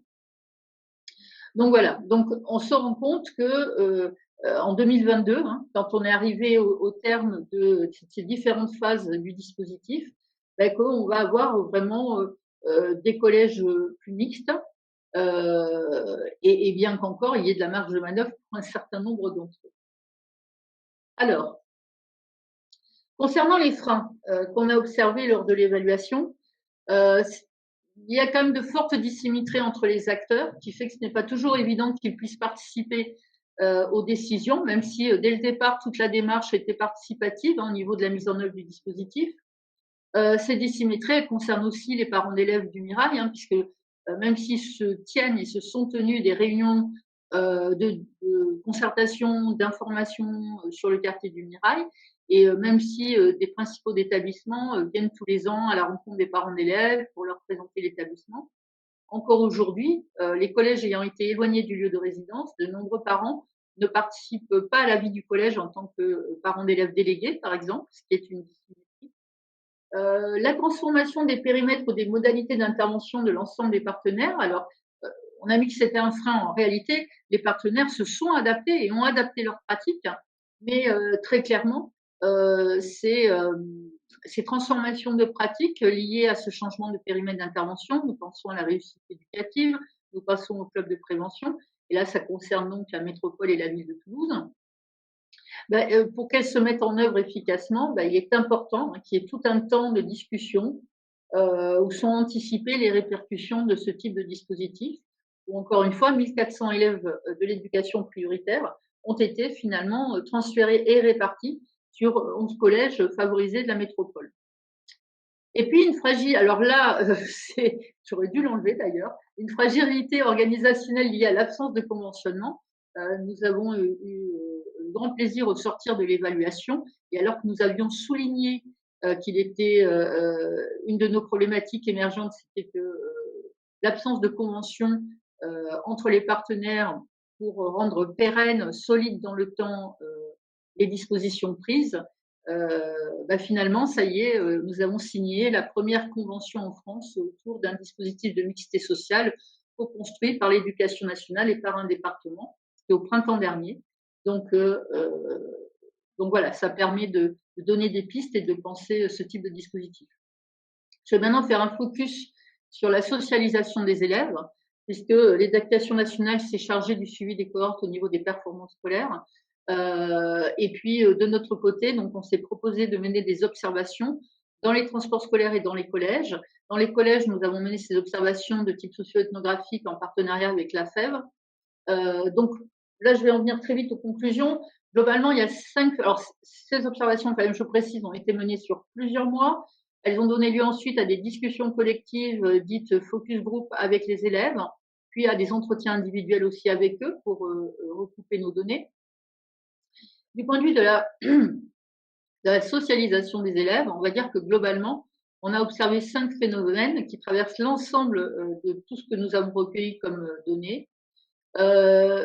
D'une part, on parle d'appartenance groupale multiple et intriquée pour chaque élève et déterminant sa position dans le collège.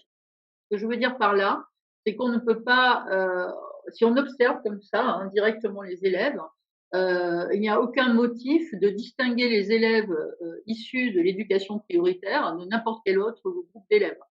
En réalité, l'ensemble des élèves que nous avons observés, avec lesquels nous avons dialogué, ont plusieurs groupes d'appartenance, amicaux, plus étendus, et si finalement ces appartenances se croisent entre elles, et elles vont quand même effectivement déterminer la position de l'élève dans le collège.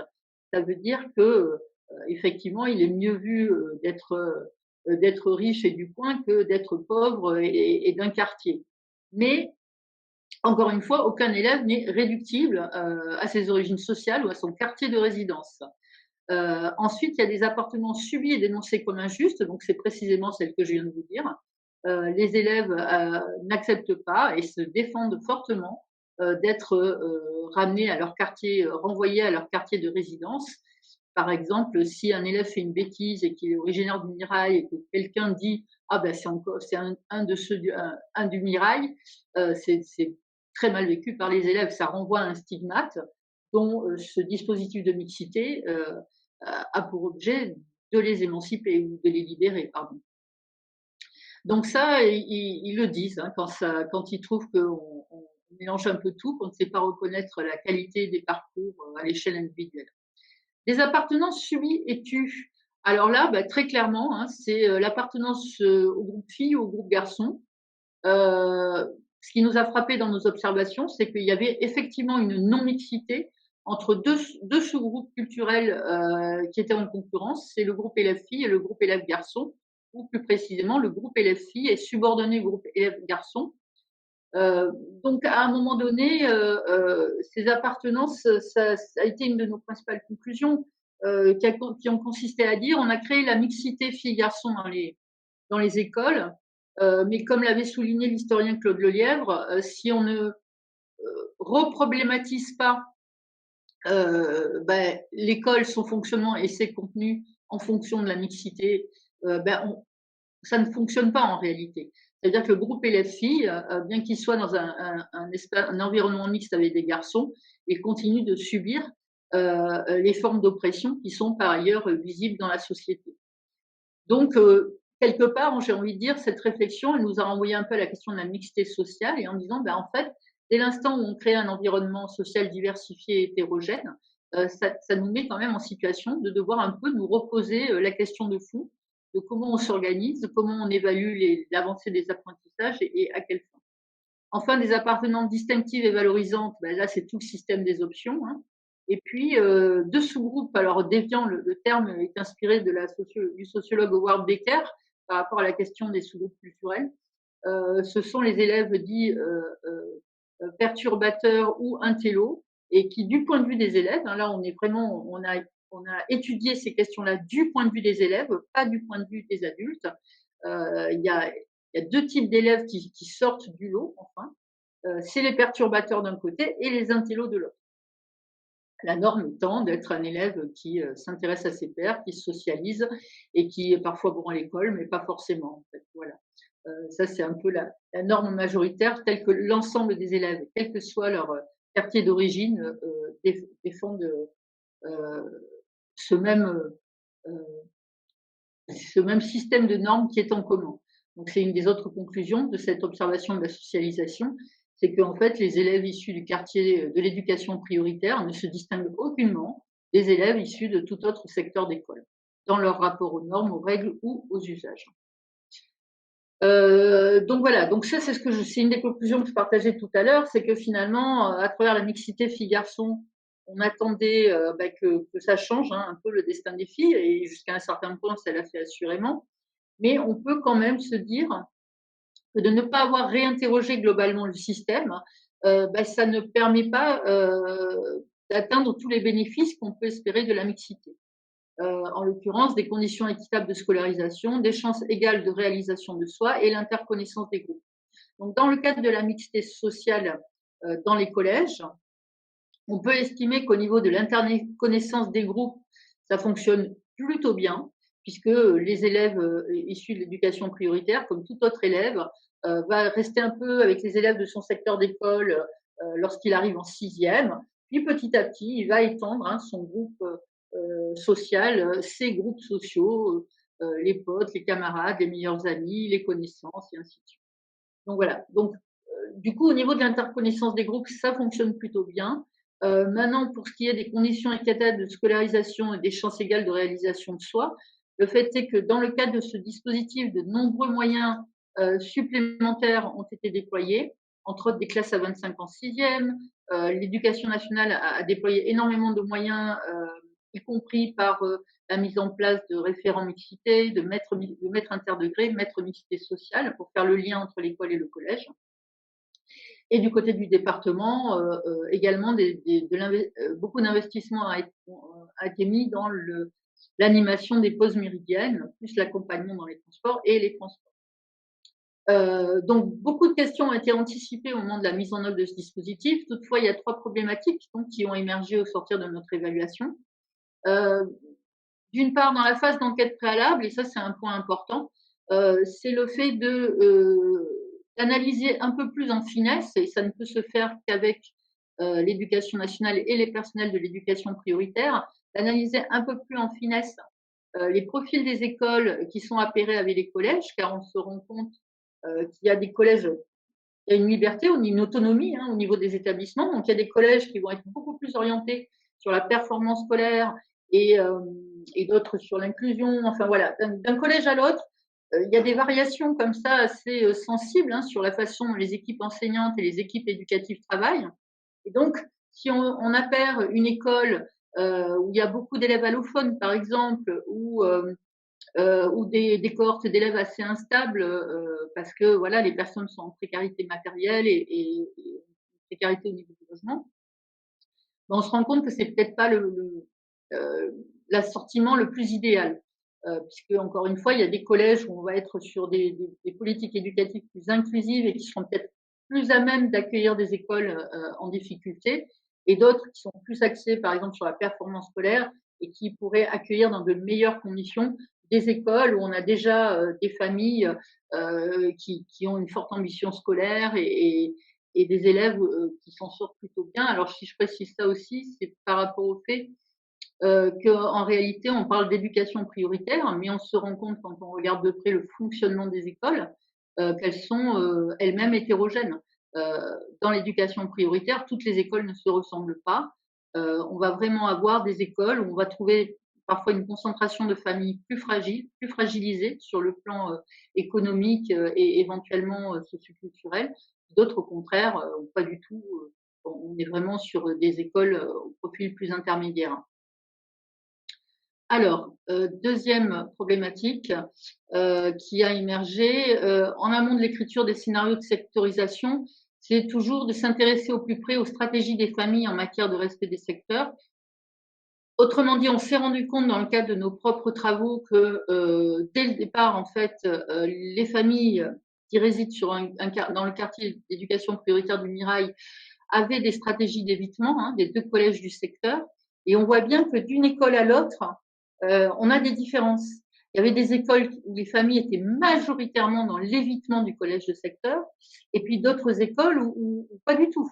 Au contraire, il y avait un grand respect du collège de secteur et où les familles se disaient assez contentes de ce collège.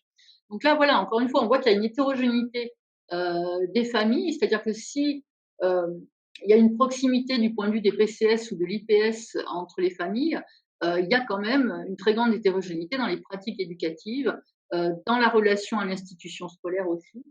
Voilà.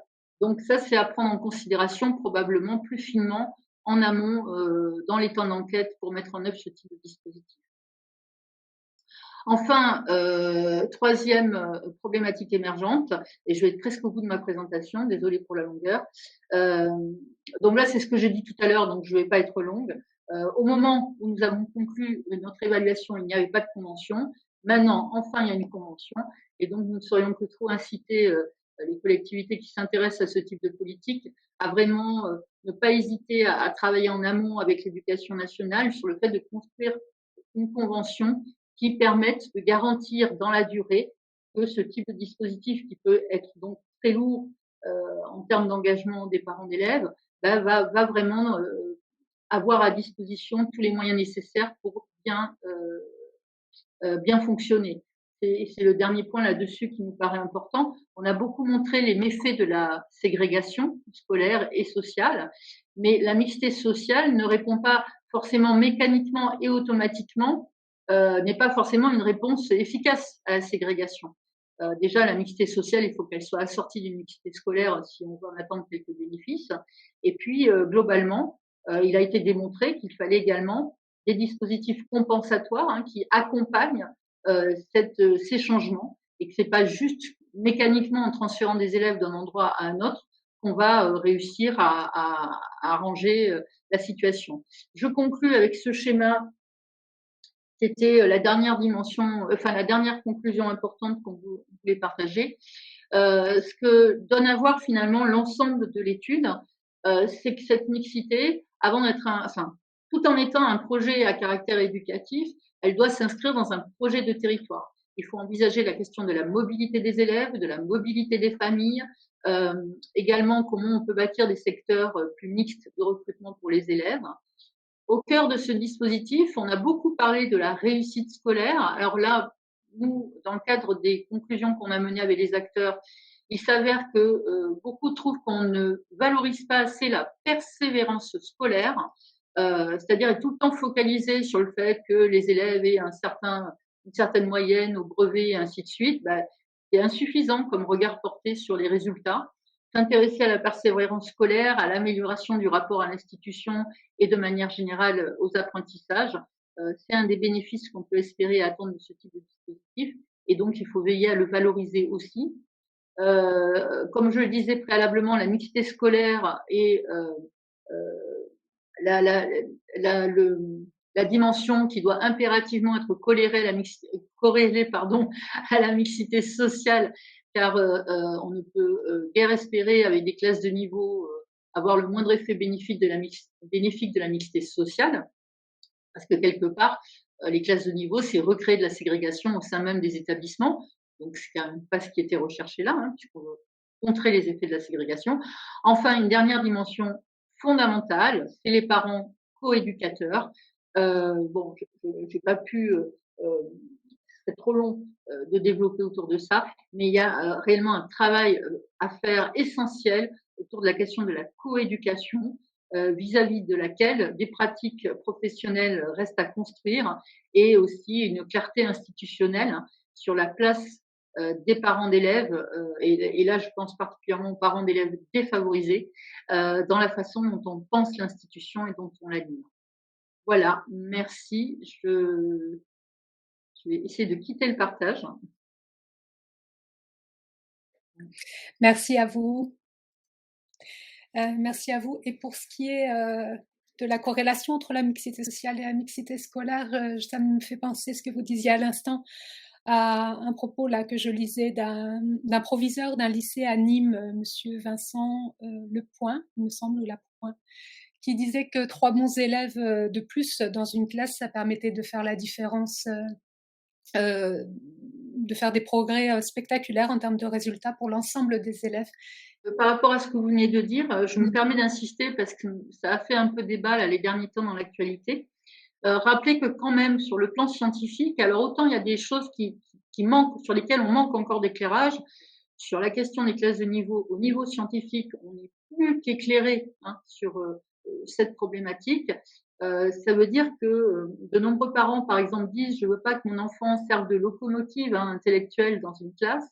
Alors pour leur information, qu'on soit dans des classes de niveau ou pas, l'enfant le plus en maîtrise de l'apprentissage scolaire est toujours une locomotive pour ses pairs.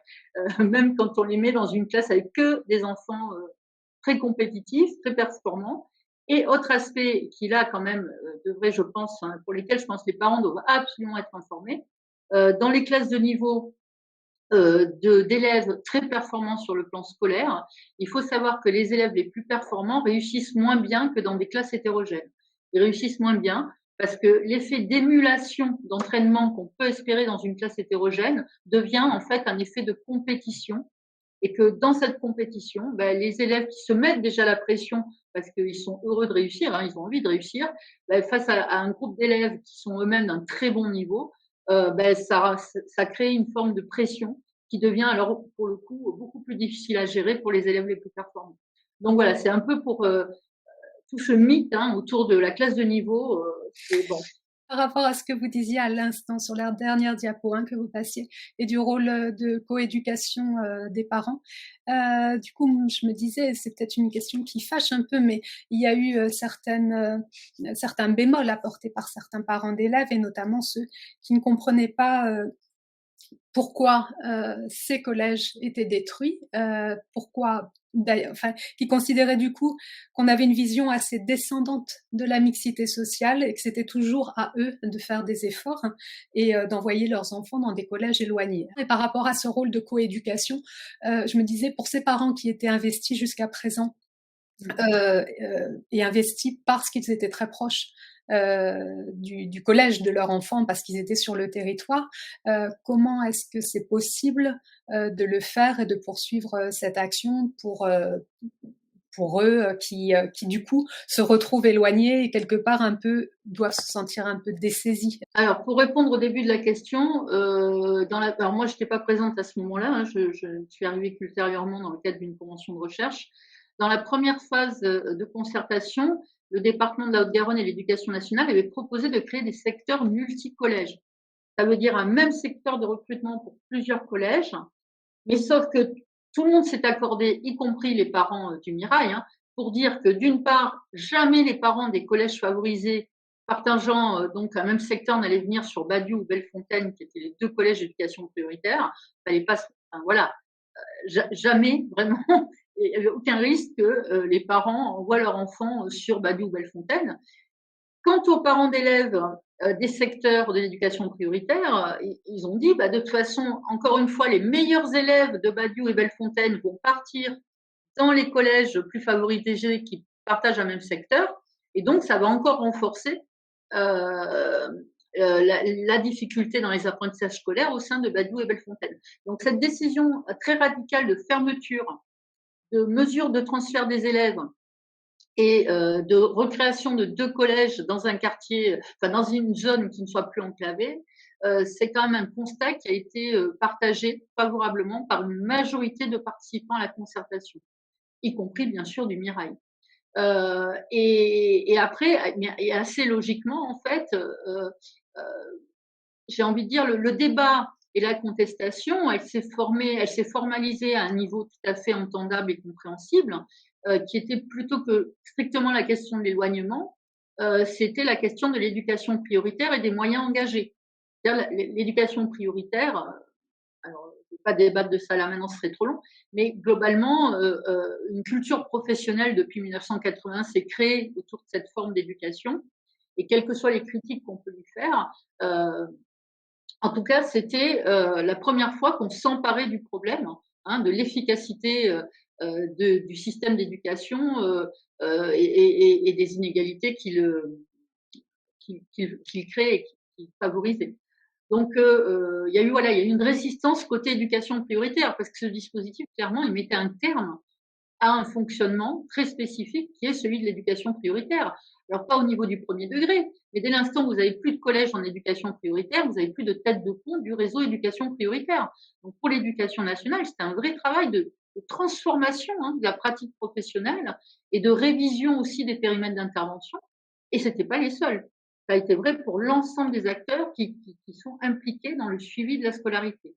Et pour conclure sur la coéducation, oui, clairement, il y a un travail à faire, que ce soit en termes de médiation. On a mené parallèlement une enquête auprès des parents d'élèves. Et dans le cadre de notre étude, c'était des entretiens en face à face auprès de 43 parents d'élèves du Mirail. On s'est bien rendu compte qu'il y avait effectivement une partie des parents pour qui une forme de médiation était nécessaire dans leur relation à l'institution scolaire. Et d'autres parents pour qui, en fait, ce ne serait pas un problème d'être délégué de parents d'élèves. Mais en revanche, là où il y a un souci, c'est que quelque part, les réunions s'organisent toujours loin. Donc la question qui se posait, qui était parfois soulevée, et aussi bien par des personnels enseignants que par des familles, c'était de dire est-ce qu'on ne pourrait pas de temps en temps organiser les réunions de parents d'élèves sur le Mirail, même s'il n'y a plus de collège, plutôt que dans leur nouveau collège d'affectation. Mais réellement, il y a des vraies questions qui se posent pour avoir une coéducation efficace. Tout à fait. C'est une réflexion qui est pas si bête, de décentraliser les informations, les réunions d'information, pardon. Alors, j'aurais encore des tas de questions à vous poser, mais comme l'heure tourne, je vais plutôt favoriser celles qui ont été posées par les participants. Johanna Barras, donc notre précédente intervenante, qui demande si ces travaux sont publiés. Alors oui, alors non, ces travaux ne sont pas encore publiés puisque je dois soutenir ma thèse au printemps. Par contre, la synthèse du rapport d'évaluation est publique. Elle a déjà été très largement diffusée. Donc, on fera peut-être passer alors c'est pas un lien en fait, c'est un PDF. Et donc, on pourra vous le transmettre et il est tout à fait, voilà. Les conclusions des travaux, eux, sont publiques. Voilà. Très bien. On pourra le mettre en ligne? Oui, voilà, c'est plus simple. Ok, très bien. Michel Brey demande bonjour, comment vivent les élèves le fait qu'ils soient affectés dans ces collèges, ne relevant de leur territoire de vie? Ressentent-ils de la pression dans la réussite scolaire? Quel lien de camaraderie avec les autres élèves du collège? Quelle intégration? Alors, très clairement, en fait, comme je dis souvent, en sixième, ce qu'on a observé, c'est que l'entrée en sixième, c'est un passage extrêmement important pour tous les élèves, quel que soit leur milieu social. C'est une vraie aventure, le passage au collège. Ils sortent de l'école, c'est encore des tout petits. Et du coup, quelque part, j'ai envie de dire, cette épreuve, très exaltante, mais aussi très effrayante, ça crée une forme de communauté d'expérience, quel que soit le milieu social des élèves. Et donc ça, quelque part, c'est un facteur finalement de commun entre les élèves. et qui va aider à une dynamique de socialisation partagée finalement. J'ai envie de dire, c'est finalement le regard des adultes qui crée des formes de séparation entre eux. Et c'est à cet égard qu'on doit être très prudent et très sensible dans nos pratiques professionnelles. Parce que, encore une fois, les élèves savent très bien qu'ils viennent de milieux sociaux qui sont stigmatisés, d'un quartier qui est stigmatisé, qui est pointé du doigt régulièrement dans les médias. Bon, ben, à partir de là, ça les rend plus vulnérables et au fait d'être exposés à de la discrimination. Donc, oui, c'est important la façon dont les adultes autour d'eux organisent l'espace scolaire. Les élèves, naturellement, deviennent camarades, partagent des choses. Et puis, par ailleurs, au regard des moyens engagés, comme les interventions de la FEV, mais aussi le fait qu'ils ont des tickets de transport gratuits. Donc, les élèves gagnent en mobilité dans des proportions qu'ils ne connaissaient pas avant et qui sont réelles et très fortes. Donc, tout ça fait qu'on a très rapidement une réelle émancipation qui se crée. Je vois qu'il y a une question sur la poursuite en lycée. Oui, alors, à ce stade, ce qu'on sait, c'est l'Éducation nationale qui a produit ces données, c'est pas nous, c'est que 4 élèves. Alors, on a permis à ces élèves au collège de choisir leur lycée d'affectation. Ça veut dire que la plupart des élèves allaient au lycée Rive-Gauche, qui est un bon lycée par ailleurs, mais là, pour qu'ils puissent rester avec leurs camarades de collège, ils ont eu la possibilité d'aller dans le lycée auquel les camarades de collège étaient généralement affectés, enfin faisaient le choix d'aller.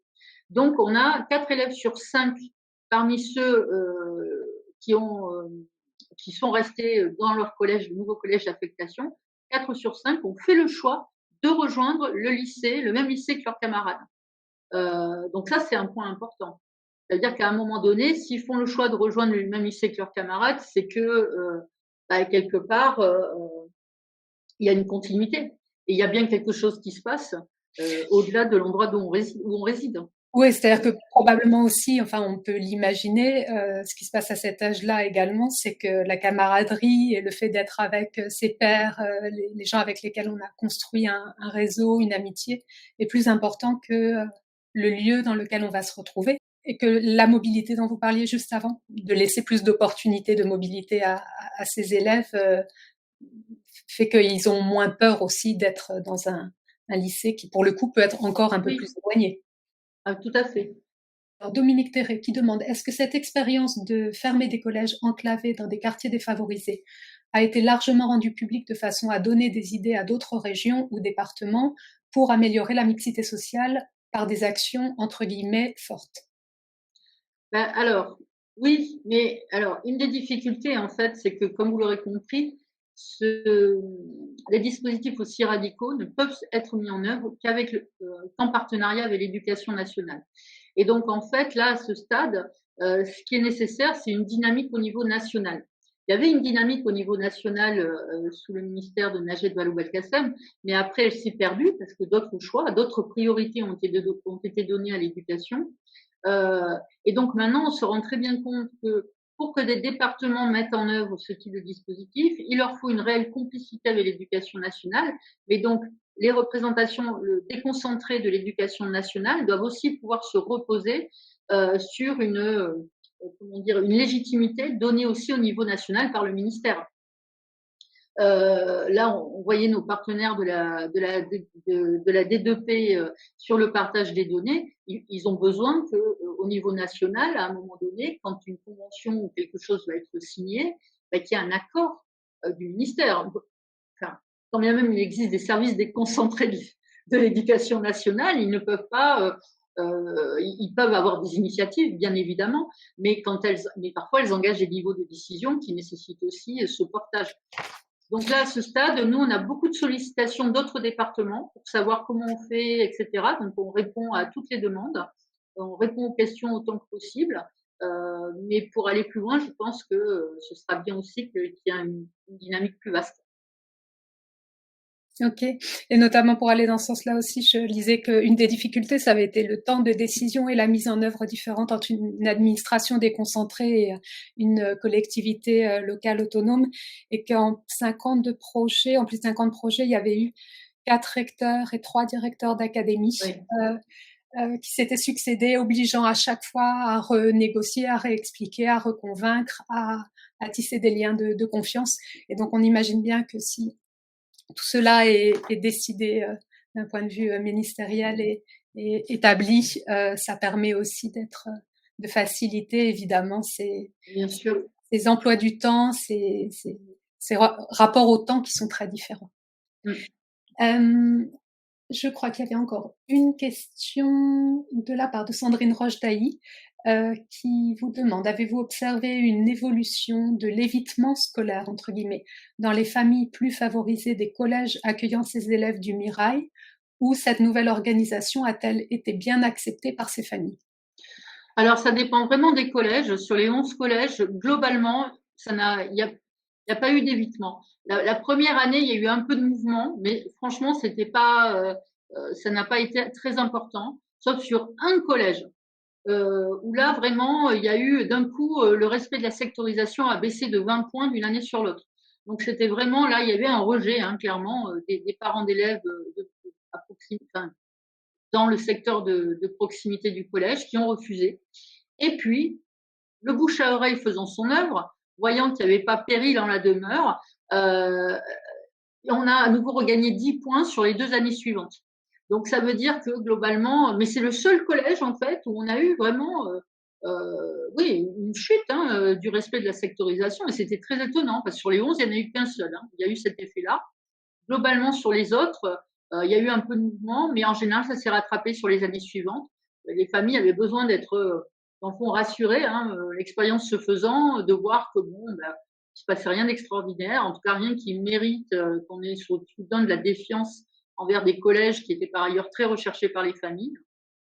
Il y a un autre aspect important à préciser ici, c'est que la Haute-Garonne, contrairement à d'autres départements qui sont qui envisagent des dispositifs équivalents, même s'il existe une concurrence du secteur privé, le secteur privé est très faible par rapport à d'autres départements. Ici, sur 100 collèges publics, on a, je crois, 27 collèges privés.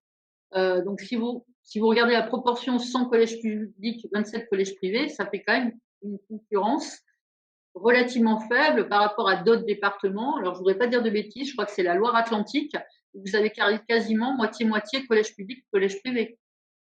Donc, enfin, vous imaginez bien que du coup, la situation est un peu différenciée. Donc, qui plus est, d'un territoire à l'autre, on n'aura pas du tout la même situation. Il y a vraiment des territoires où ce type de dispositif est plus difficile à défendre.